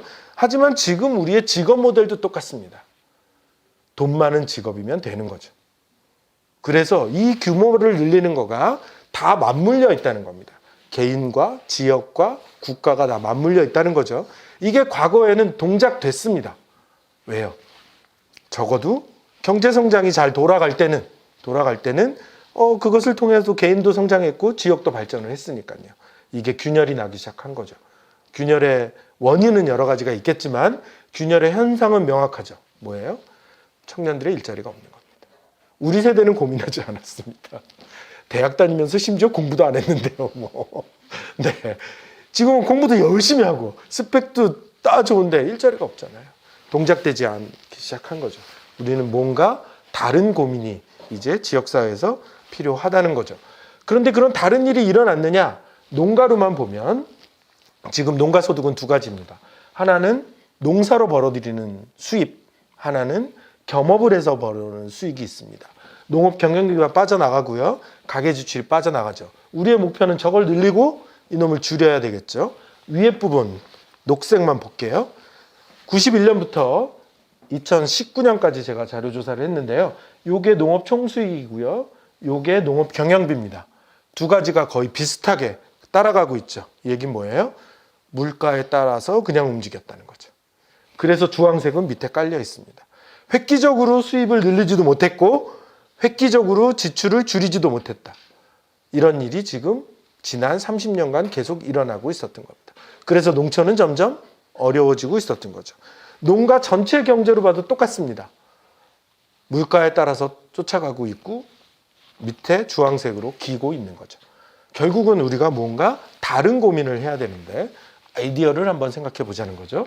이쪽을 늘려야 돼요. 그런데 농업소득을 늘리기는 어렵습니다. 그렇다 그러면 겸업, 농업의 소득을 늘리자인 거고요. 이쪽을 줄여야 돼요. 그런데 농촌엔 일자리가 많지 않습니다. 그러면 누군가의 겸업 일자리를 만들고 그 일자리가 도시에서 구하는 것보다 더 저렴한 상품을 생산해 준다면 어떤 사람은 지출을 줄이겠죠. 한 A라고 하는 주민은 일자리가 될 거고 B라고 하는 주민한테는 지출을 줄이는 방법이 될 거라는 겁니다. 이 지점을 연결해 볼 수 없을까라고 하는 거죠. 그러면 일자리도 많아지고 지출을 줄일 수 있겠다라고 하는 겁니다. 예를 들면 농촌 지역은 일단 지대가 싸기 때문에 그럴 수 있는 가능성은 굉장히 커집니다. 도시 같은 경우는 토지가가 비싸니까 어쩔 수 없이 규모를 적정 수준으로 가야 되고 매일 장사를 해야 되고 장사라면 이렇지만 농촌은 그렇지 않아도 돼요. 그래서 얼마든지 저렴하게 상품을 공급할 수 있는 가능성들이 생기죠. 가장 좋은 건 소비자가 생산 과정에 직접 참여하는 겁니다. 이런 거죠. 저희 완주 고산면엔 공동육아가 있습니다. 그래서 부모들이 아이들을 맡기고 요일제로 여기에 나오죠. 그래서 아이들을 돕니다. 하지만 월급을 받는 선생님은 단 한 명. 이기 때문에 또 완주군이 공간을 대줬죠. 이러다 보니 저렴한 비용으로 아이들을 돌볼 수가 있는 거죠. 이렇게 소비자가 생산 과정에 직접 참여함으로 해서 가격도 낮추고 질을 높일 수 있는 거죠. 여기는 공동부엌입니다. 그래서 요일마다 셰프가 바뀌어요. 하지만 화요일 날 셰프가 요리할 때 월요일 날 셰프도 와서 먹습니다. 네, 이렇게 자기가 생산자이긴 하지만 공동으로 참여해서 안전한 먹거리를, 좋은 음식을 먹는 그런 구조가 만들어져 있죠. 이런 방식을 우리가 선택한다면 지역사회에서 굉장히 다양한 일자리를 더 만들어낼 수도 있을 거고, 그것이 결국 지역경제 순환에도 기여하겠죠. 이 지점이 커뮤니티 비즈니스나 사회적 경제가 연결할 수 있을 거라는 겁니다. 어떻게 보면 도시보다 농촌이 사회적 경제가 더 필요하다, 이렇게 볼 수 있는 거죠. 그래서 커뮤니티 비즈니스는 지역 주민들이 공동체 방식으로 지역 자원을 이용하면서 지역 문제를 해결하는 그런 과정이라고 할 수 있습니다. 요거까지만 설명을 하고 커뮤니티 비즈니스 넘어가야 되겠네요. 시간이 많이 없어가지고요. 자, 이런 경우가 이제 우리 동네에서 생긴 거죠. 제 딸이 초등학교 때 가야금을 배웠어요. 그래서 가야금 재밌대요. 그래서 중학교에 갔더니 가야금 반이 없더라고요. 옆에 있는 중학교예요. 그런데 없어졌어요. 근데 뭐 요청을 해도 뭐 학교가 지역사회 말을 듣질 않죠, 학부모들요. 그런데 도시라면 어디 학원이라도 보낼 텐데 그러지 않는 거예요. 아니, 좀 그런 걸 좀 맞춰놓으면 안 될까? 그러면 초등학교 고학년과 중학교까지의 방과 후가 연결된다면 적어도 6년을 할 수 있는 거잖아요. 이러면 좋겠다. 그리고 이제 학교를 가봤더니 같은 동네에 있는 학교에 초등학교 교장 선생님과 중학교 교장 선생님을 1년에 한 2번 만나시더군요. 네, 그냥 학교는 섬이었어요. 지역사회 내에서. 그래서 이 사람들을 다 모아서 서로 얘기할 수 있는 포럼을 만들고요. 그리고 장학사하고 얘기했더니 장학사가 한번 시도해 볼까요? 그리고 5천만 원의 인건비를 만들어줬습니다. 연간. 그래서 학부모들이 방과 후 학교를 통합해서 운영하고 있습니다. 초등학교 2개와 중학교 하나에. 이런 방식이 가능한 거죠. 하지만 이 비용은 학교에서 나오지만 주말에 아이들을 돌봐야 되는 부모들도 있죠. 일 나가는 부모들, 그 아이들을 돌보는 건 비용을 받으면서 또 일을 하고 있는 거죠. 이런 방식의 사업이 가능하다는 겁니다. 그래서 이런 일들이 많아지면 농촌에서도 여러 가지 일들이 조금 더 풍요로워질 거고 일자리도 생길 거라는 거죠. 네, 그런 사례들이 쭉 있습니다. 자, 그런데 공동체로 사업을 해라 이렇게 얘기하면 또 두드러기가 난다고 하시는 분들이 있어요. 나 그거 해봤는데 나 망했어. 난 다시는 안 해. 이러는데요. 보통은 형제도 농업하지 말라 그러죠. 근데 서울시에서 5명만 모이면 협동조합 만들려고 막 그랬어요.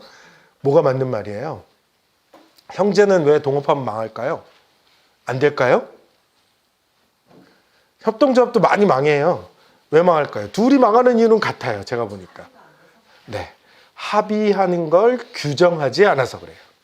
형제는 믿어서 그렇고요. 네, 협동조합 하시는 분들도 제가 완주해서 협동조합 하시겠다는 분들 이렇게 면담을 하면 협동조합 하는 사람들은 다 착한 사람이야.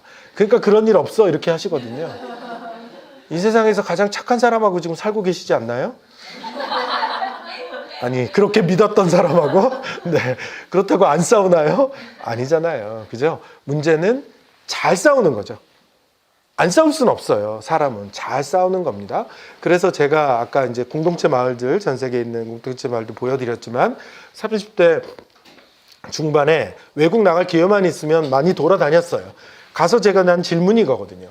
공동체가 잘 운영되는 조건이 뭔가예요. 이걸 물어서 정리했더니 이렇게 정리가 되더라고요. 첫 번째, 공동으로 가진 게 있어야 됩니다. 이러면 공동체, 이게 없으면 아예 안 이루어지겠죠. 그게 토지일 수도 있고 집일 수도 있고 기술일 수도 있고 가치관일 수도 있고 종교일 수도 있습니다. 이게 있어야 되는 거예요. 두 번째는 공동으로 가진 게 무엇인지를 정확하게 구성원들이 인지하고 있어야 돼요. 이건 내 개인 거고 여기까지가 공동체야. 이 지점에서 갈등이 생깁니다. 이게 명확히 규정돼야 되고요. 세 번째는 공동으로 가져서 더 효과를 내야 됩니다. 혼자 하는 것보다 나아져야 돼요. 그렇지 않으면 깨지겠죠. 난 혼자 할래 이렇게 되겠죠. 세 가지를 합치면 이렇습니다. 공동체란 공동으로 해서 더 효과가 나는 작은 일부터 하면 된다입니다. 공동체는 거창한 거기 때문에 우리는 무언가 이 철학을 다 공유해야 돼. 안 그러셔도 된다는 거죠. 공유해서 여기까지는 우리가 다 더 나아. 내가 혼자 하는 것보다 나아. 그 지점을 가지고 시작하는 겁니다. 아까 말씀드렸지만 그건 진화합니다. 소양이 올라가거나 의식이 성장하면 더 많은 것들을 공동으로 하실 수 있습니다. 그래서 작은 지점에서부터 시작하는 겁니다. 네 번째 조건은 민주적이고 합리적인 의사결정 구조가 있어야 돼요. 여태까지 공동체 운동을 하셨던 많은 분들은 지도자의 지도력 가지고 운영이 됐어요. 그 사람이 없어지면 다 주저앉았던 거죠. 그래서 요 네 가지가 중요한 조건입니다. 이 조건은 협동조합 정관안에 정확히 쓰게 되어 있습니다. 협동조합도 공동체란 뜻이죠. 그래서 많은 공동체는 이걸 일종의 문서화해야 된다 얘기합니다. 말로 하는 건 받아들이는 바가 달라질 수 있습니다. 그래서 어떤 일을 시작하기 전에 문서로 하시고 다 사인을 받으셔야 되는 거죠. 그래야 다 합의한 게 되는 겁니다. 근데 많은 공동체들은 이 네 가지 가지고도 잘 운영이 안 된다. 이렇게 얘기하고 있고요. 이 네 가지에 플러스 알파가 있는데 그 알파를 글루 건할 때 글루라고 얘기합니다. 이 네 가지로 안 돌아가는 갈등을 이걸로 해소하는 겁니다. 댄싱 레빗이라고 하는 유럽의 공동체는 글루가 춤입니다. 코노하나라고 하는 일본의 공동체, 후지산 밑에 있는 공동체는 합창입니다. 밥 먹기 전에 옆에 사람이랑 손을 붙잡고 합창을 합니다. 회의하기 전에 두 소절만 들으면 저도 따라할 수 있습니다. 한데 밥 먹다가 앞에 있는 여성이 줄줄줄줄 울어요. 왜 우는지 모르죠. 하지만 그 합창이 그런 기작을 가지고 있는 겁니다. 우리는 같은 구성원이고 그 구성원임을 계속 확인하면서 공동체에 기여할 수 있는 기작을, 문화적 기작을 가지고 있는 거죠. 이걸 글루라고 부릅니다. 이 다섯 가지가 기본적으로 공동체를 성공시키는 요인이라 이렇게 얘기하더라고요. 자, 참고로 하시고요. 이 다섯 가지가 명확해진다면 공동체를 두려워할 필요는 없다. 인 거죠. 얼마든지 해볼 수 있는 일이라는 겁니다. 자, 아무튼 그런 방식으로 완주에서는 공동체 사업들을, 커뮤니티 비즈니스들을 시작하면서 박원순 시장이 도와줬죠. 해보라고. 그래가지고 완주군에서는 2010년서부터 본격적으로 로컬푸드 커뮤니티 비즈니스 뭐 이런 것들을 운영하면서 굉장히 많은 주민 사업단이 만들어졌고요. 그래서 시드머니를 주면 창업시키고 큰 사업단들이 물건 팔아주고 이런 방식의 생태계가 만들어졌고, 이게 지금 10년 지났더니 지역사회가 그물망처럼 지금 변했어요. 그래서 뭔가 여러 가지 일들을 할 수 있는 지역으로 변해서 완주는 지금 일종의 농촌 사회적 경제가 가장 잘 발달한 곳으로 알려져 있습니다. 그 중에서 제가 활동하고 있는 고산면이 가장 이 활동이 두드러진 곳인데요. 처음 시작은 장기발전계획이라고 하는 걸 세우면서 주민들이 교육 분야에 관심 있는 분과들이 여러 가지 일들을 하기 시작을 했어요. 그때 가장 열심히 하신 분들이 사무초등학교라고 하는 학부모, 혁신학교 학부모들이었습니다. 사무초등학교는 초창기 혁신학교고요. 학교 건물이 동그랗죠. 그래서 운동장에서 교실로 바로 들어갈 수 있어요. 현관을 통하지 않습니다. 그러면서 또 반대편 공간은 도서관이고요. 그러면서 굉장히 다양한 프로그램들을 하면서 전주에 있는 학부모들이 아이들 일로 보내려고 처음에는 위장 전입을 하셨죠. 그러다가 너무 그런 사람이 많아서 완전히 이주하지면 안 된다 그래서 속가내기 시작했고요. 그래서 이 동네는 지금 집이 없습니다. 완전히 이제 뭐 이 학교를 보내려고 하는 학부모들이 오게 됐고요. 이 학부모들이 이 이제 교육 운동을 저희 동네에서 주도했습니다. 그러던 사이에 저는 2011년부터 14년까지 퍼머컬처 대학과정이라고 하는 것을 운영해서 1년 동안 농촌에서 어떻게 살 것인지를 고민하고 하는 청년들을 모아서 학교를 했어요. 그러다가 이 학부모들이 동네 중학교 보내기 운동을 했습니다. 예전에는 중학교를 전주로 보냈거든요. 그러다 중학교 정도는 괜찮지 않아? 그래서 동네 중학교 보내기 운동을 해서 동네 중학교가, 고산 중학교가 한 해, 어떤 애는 두 반이 되고 어떤 애는 한 반이 되고 그랬어요. 그러다가 지금은 두 반이 완벽하게 계속 두 반으로 가고 있고요. 사무초등학교가 그렇게 움직이니까 고산초등학교 학부모들도 같이 동참을 해서 중학교 보내기 운동을 한 겁니다. 저는 동네 고등학교 보내기 운동은 안 할 줄 알았죠.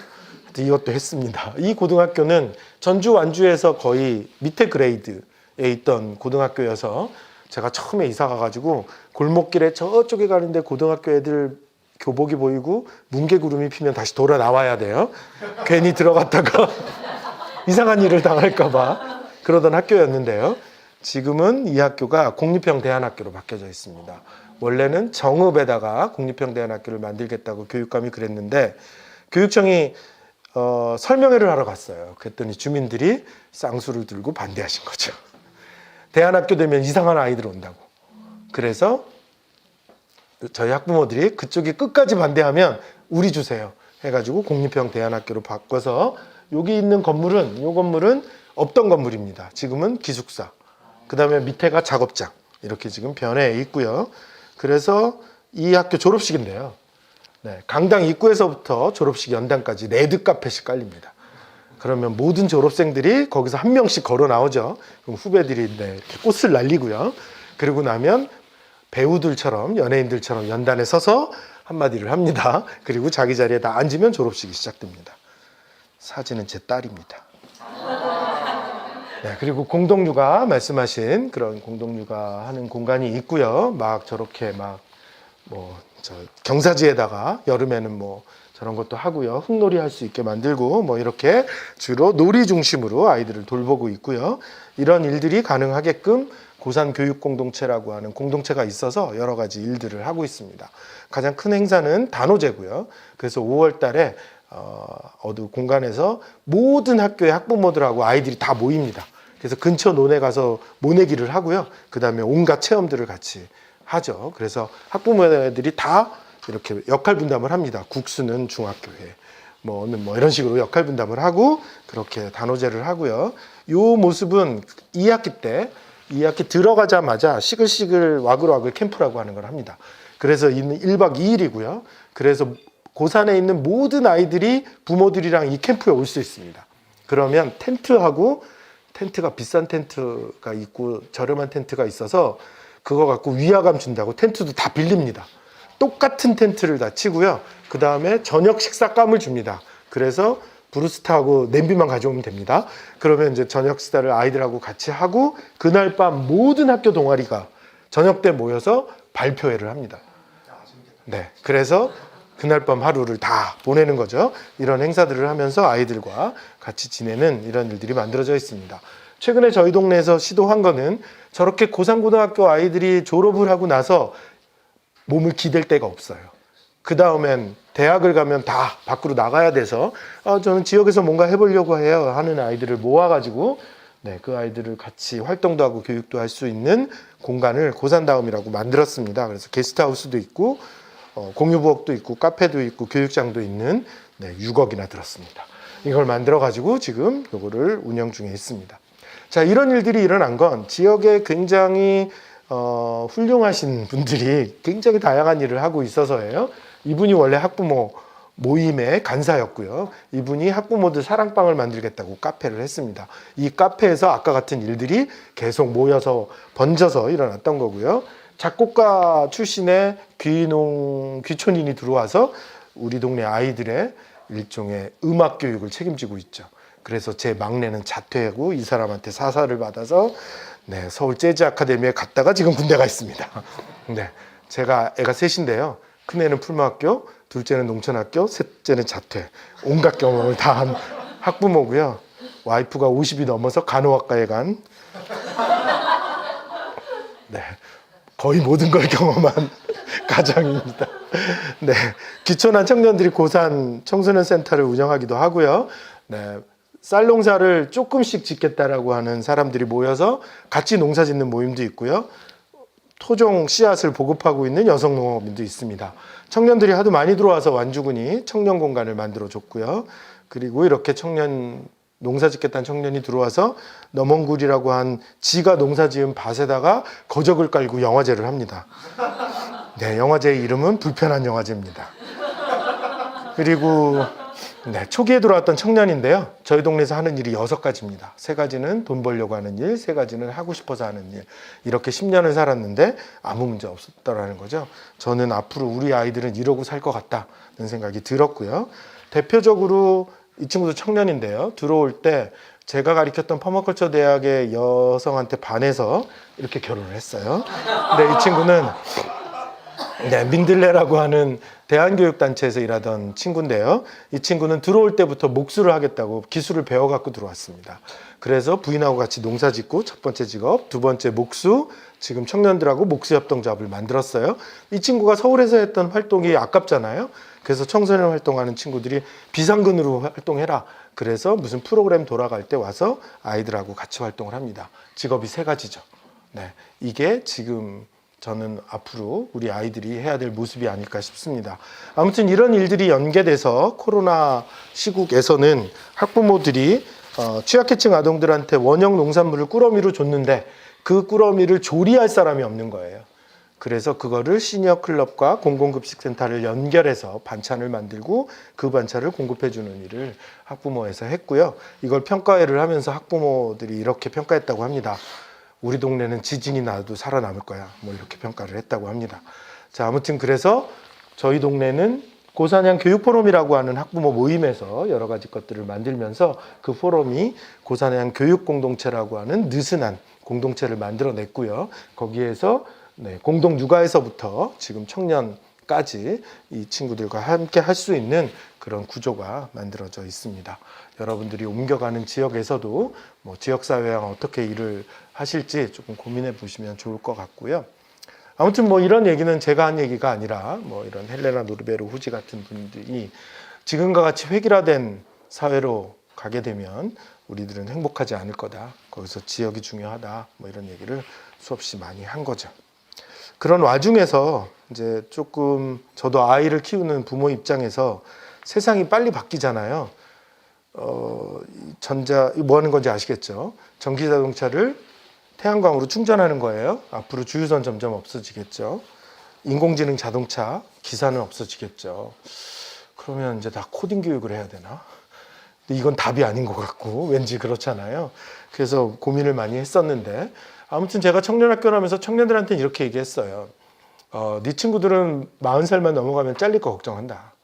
그런데 지금부터 30대 초반들이 많이 왔으니까 7, 8년만 고생하면 너는 영원히 잘릴 일이 없다. 그러니까 누가 더 똑똑하냐? 내가 볼 때 니네가 훨씬 더 똑똑하다. 그리고 농업은 4,000년의 역사를 가지고 있고 먹고 사는 건데 그건 안 없어질 거야. 이렇게 얘기했죠. 근데 오늘 봤더니요. 인공지능이 농사를 짓더군요. 네, 로봇이 농사를 짓더군요. 이제 청년들한테 할 말이 없어졌네. 이런 생각이 들었던 거죠. 저도 은퇴하면 조그만한 농장이라도 해야지 로컬푸드나 생산해 볼까 했었는데 이제 그것도 못하는 거야? 그래서 제가 3개월을 아주 우울하게 살았습니다. 여러분 무슨 대안이 있으셔요? 잘 안 보이더라고요. 그러던 차에 김성원이라고 하는 사람이 제 친구인데 아시는 분 아실 거예요. 원래 이 사람은 장흥에 귀농을 해서 집을 10채를 지었어요. 자기 집 첫 번째 지었다가 망하고요. 그래서 집 짓고 창고 짓고 그러다 이웃들이 와서 집을 같이 짓자고 하니까 뭐 그 집을 같이 지었죠. 그래서 10채를 지어보고 나서 집짓기 학교를 했습니다. 거기에 했던 분들이 귀농을 많이 했어요. 그래서 이제 저랑 친구가 됐는데 지금은 이 양반은 손으로 하는 모든 것에 도전하고 있어요. 뭐 섬유도 짜고 뭐 별짓 다 하더니 요즘은 학교 공간 혁신적으로 만드는 일 하고 계세요. 혹시 자문 좀 받으시면 좋을 것 같아요. 자료도 엄청 많더라고요. 하여튼 이 친구를 언제 만났어요. 그랬더니 서울에서 만났는데 저한테 물어보더라고요. 박사님, 제가 교육한 사람 중에 몇 프로나 집을 지었을까요? 이렇게 물어보는 거예요. 귀농학교 나오고 귀농하시는 비율이 2%에서 3%예요. 그래서 대충 그 정도 될 것 같은데 그렇게 얘기하면 재미없을까 하고 제가 5% 이랬거든요. 그랬더니 2%였대요. 근데 그게 중요했던 게 아니라 아주 이상한 답을 들었다는 거예요. 그 답은 이거였어요. 나는 이 학교에 갈 때부터 집 지을 생각도 없었고 집 지을 계획도 없었고 집 지을 돈도 없었다. 지금도 마찬가지다. 나는 그냥 집 짓는 게 배워보고 싶었다. 그래서 간 거다라고 답을 했다는 거예요. 그래서 김성원은 아니 왜 그럴까? 철학과를 나왔거든요. 그래서 그걸 고민한 거죠. 그래서 저한테 그 답을 알았다면서 알려줬어요. 박사님, 사람들한테는 건축 본능이라는 게 있는 것 같아요. 전 듣자마자 이해했거든요. 제가 개집을 5번 지었거든요. 사람 집에 못 푸니까 개집에 제 건축 본능을 풀었던 거죠. 그럴듯한데? 김성원이 이랬습니다. 인류가 태어난 이래로 무언가를 지어서 자신의 생명과 가족의 생명을 지켜왔고 그게 가장 즐겁고 행복했기 때문에 DNA에 남아있다는 거예요. 뭔가 그럴듯하잖아요. 네, 우리 의사 선생님 아니라고 하겠지만, 네. 그래서 나머지가 다 해결이 됐어요. 그 도시에서 오염이 그렇게 심한데도 고추대를 꼽는 이유가 있었구나. 그 좁은 아파트에서 강아지를 키우는 이유가 있었구나. 다 해석이 되더라고요.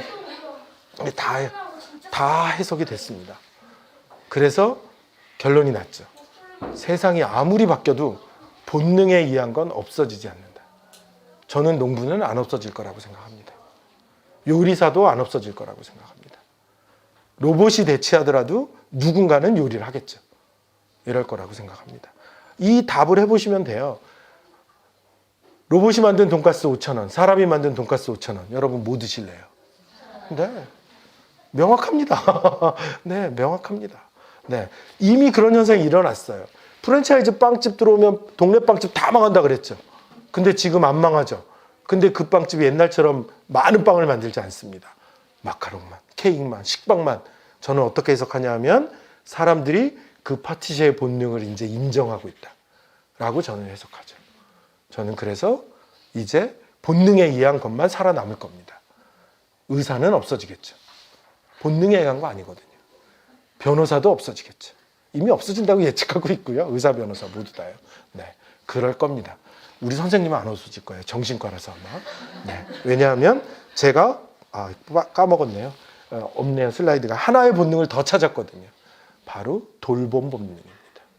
로봇한테 아기를 맡기지 않을 거고요. 로봇한테 어르신을 맡기지 않을 겁니다. 그래서 본능이 하나가 더 있겠죠. 아무튼요, 이런 본능에 의한 일들은 없어지지 않을 거고요. 우리는 여태까지 자꾸 일자리라고 하는 얘기를 했지만, 일자리라고 하는 건 자본주의 사회에서 산업화의 개념입니다. 이게 중요한 게 아니라 일이라는 것 자체가 중요한 거죠. 일은 돈을 버는 것도 일이지만 내가 하고 싶어 하는 것도 일이고 가치 있는 것을 하는 것도 일입니다. 사람이 태어났다면 이것에 균형이 있어야 되는 거죠. 한데 가장 불행한 사람은 아마도 돈만 벌다가 죽은 사람이 가장 불행한 사람이겠죠. 저는 그러지 않는 사회가 돼야 된다고 생각하고요. 그 답을 국가가 줄 거라고 생각하지는 않습니다. 국가는 관심이 없으니까요. 결국 지역사회 공동체가 해야 될 일인 것 같습니다. 논산에서 부모님의 농장을 이어받은 청년들하고 제가 간담회를 했어요. 그래서 야, 너는 대전이나 서울에 있는 네 친구들보다 행복하냐고 물어봤습니다. 행복하다고 답을 하는 거예요. 막 도시를 헤매다가 온 친구들이죠. 부모의 농장을 이어받겠다고. 난 못 믿겠다. 행복한 이유를 포스트잇에 적어서 3장씩 내라. 그래서 제가 그 3장을 막 붙였어요. 공통적인 거 길게 붙이고 1등이 뭐였을까요? 전혀 예상이 했어요. 1등, 엄마 밥을 먹을 수 있어요. 1등이었습니다. 2등은 불안하지 않은 거였고요. 3등은 무언가 하면 될 것 같아요. 라고 얘기하더라고요. 이 3가지가 정확하게 행복학을 연구하는 학자들의 행복의 조건이었습니다. 좋은 사람과 좋은 시간 갖는 것, 불안하지 않은 것, 무언가를 향해서 안 되더라도 노력하는 것. 이 3가지가 행복의 조건이었습니다. 이 아이들하고 얘기하면서 제가 생각했죠. 다 돌아오겠구나. 이 3가지를 충족할 수 있는 건 도시는 아닙니다. 물론 도시에서도 마을이 남아있는 곳이라면 가능할 겁니다. 하지만 지금 우리가 일상적으로 알고 있는 직장 생활을 하고 있는 사람들의 모습은 이 행복에 다가갈 수 없는 거죠. 그래서 돌아오겠구나 했습니다. 그러면 우리가 할 일은 지역사회가, 우리 마을이 이럴 수 있도록 만들어줘야 되는 거죠. 그것이 우리의 임무인 것 같고요. 전 세계에서 그럴 수 있는 곳을 만드는 거의 공통적인 특징은 그렇게 바뀐 지역에는 학교가 있었다는 겁니다. 몬드라곤에는 그 호세 신부가 만든 학교가 있었고요. 그리고 우리 그 트랜지션 타운 운동을 하고 있는 토트네스에는 슈마워 컬리지가 있었던 거죠. 우리나라에는 원주에는 대성학교가 있었고요. 그리고 풀모학교에는 홍성에는 풀모학교가 있었기 때문에 그런 지역으로 바꿔놨다는 겁니다. 홍승면 선생님은 이렇게 얘기를 했죠. 지역의 학교는 지역의 일꾼을 키워야 된다라고 얘기했습니다. 창피한 얘기지만 고산중학교에는 이렇게 아까 사진에 있는데요. 교문을 뚝 들어가면 돌에 새겨져 있거든요. 고산의 인재를 세계의 인재로. 네, 고산중학교에서 얼마나 글로벌 인재가 나왔는지는 전 잘 모르겠습니다. 여하튼 간에 그런 일들이 이제 우리는 필요하다고 봅니다. 아무튼 이런 운동들이 최근에 일어났고 이 운동들을 마을교육공동체 운동이라고 부릅니다. 근데 지난번에 교사들을 만났더니 마을 띄고 교육공동체, 마을교육 띄고 공동체를 구별하더라고요. 이거 구별이 되시나요? 네, 잘 구별 안 되죠? 네, 교사들은 이렇게 구별해요. 마을을 발전시키기 위한 교육공동체, 마을 교육을 지원하기 위한 공동체, 이렇게 구별합니다. 그래서 이렇게 돼야 된다는 거예요. 자기들은 학교에 있으니까 그런 프로그램들이 지역사회에 많아지면 갖다 쓰겠다 이 말이죠. 이렇게 해석했습니다. 그래서 저는 애시당초 이 말부터 잘못됐구나 라고 생각했고요. 교육이라고 하는 애매한 말을 붙여가지고 자신의 책임을 회피하고 있다. 그래서 저는 이 둘 다 아니고요. 이렇게 바뀌어야 된다라고 생각합니다. 마을과 학교가 이제 공동체가 돼야 된다. 이렇게 생각을 합니다. 여러분들이 새로운 시도를 하고 있는 걸로 알고 있고요. 그 시도가 사실은 여러분의 공동체 또 여러분 마을과 어떤 관계를 가져야 되고 또 지역사회와 어떤 관계를 가져야 되겠죠. 가장 안 좋은 경우는 섬이 되는 거잖아요. 학교가. 그러지 않아야 되고요. 그런 사례가 사실은 남원시 산내면이죠. 작은 학교라고 하는 곳이 중학교가 있음에도 불구하고 대안중학교를 만든 거예요. 그러다 보니 여전히 지역 주민들하고 지금 섞이지를 않습니다. 그런 지점들을 충분히 이제 고려하셔야 될 것 같고요. 그래서 어떻게 이 학교가 여러분의 공동체와 또 마을 또 지역사회와 관계를 가질 것인지를 끊임없이 고민하셔야 될 것 같고요. 퍼머컬처가 하는 역할이 있다면 그 관계를 조금 더 잘 만들 수 있는 여러 가지 수단과 방법들 이런 것들을 제공해 줄 수 있지 않을까 싶습니다. 그래서 여러분들한테 제안 드리기로는 뭐 제가 여러분들하고 계속 와서 일을 할 수도 없는 거고 여러분들 안에서 퍼머컬처를 충분하게 하실 수 있는 분들을 일종의 키웠으면 좋겠다. 그래서 그 친구들이 계속 여러분의 공동체나 지역에 남아서 이런 일들을 계속 할 수 있으면 그게 가장 좋은 모습이겠다 생각합니다. 제 슬라이드 2개 남았고요. 저희 완주에 있는 할머니들이 한글을 배우고 시를 썼어요. 그런데 이 시가 감동적이어서 제가 올려놨는데요. 글씨를 모르니까 시내버스는 숫자 보고 타신 거죠. 시내버스 글자 보고 탄다. 일기를 쓴다. 친구들을 만날 수 있다. 요즘 공부하는 날만 되면 왜 그렇게 뭔 일이 생기는지 결석하자니 부화가 나서 죽겠다. 이런 시를 쓰셨는데요. 네, 저는 이 시를 읽으면서 난 부화가 날 만큼 재밌는 일을 한 적이 있나? 이런 생각도 들었고요. 우리 아이들은 그렇게 부화가 날 만한 재밌는 일을 하고 살까? 이런 생각도 들었습니다. 아무튼 간에 여러분들과 여러분 자녀들이 다 새로 만들어진 공간에서 부화가 날 만한 재밌는 일을 하셨으면 좋겠고요. 아마도 우리나라의 한 0. 몇 프로는 전쟁이 나도 아무 일 없겠죠. 그만큼 재산이 있고 그걸 자손들한테 물려줄 수 있겠죠. 그 정도 되신다면 이 자리에 앉아있지는 않을 거고요. 네, 그렇다면 그 정도 유산을 물려줄 수 없다면 아마도 가장 물려줄 수 있는 좋은 유산은 그렇게 살 수 있는 마을이 되지 않을까 싶습니다. 그래서 여러분들이 새로운 공간으로 가신다면 그 공간뿐만 아니라 여러분들의 마을, 여러분들의 지역사회가 여러분들과 여러분 아이들을 다 품어줄 수 있는 뭐 그런 곳이 됐으면 좋겠습니다. 네, 저 강의는 여기까지고요. 뒤에 슬라이드가 몇 장 더 있어요. 요거는 농촌 현황들 조금 모은 거여서 참고로 하시면 될 것 같습니다. 네, 저는 여기까지 하겠습니다. 고맙습니다.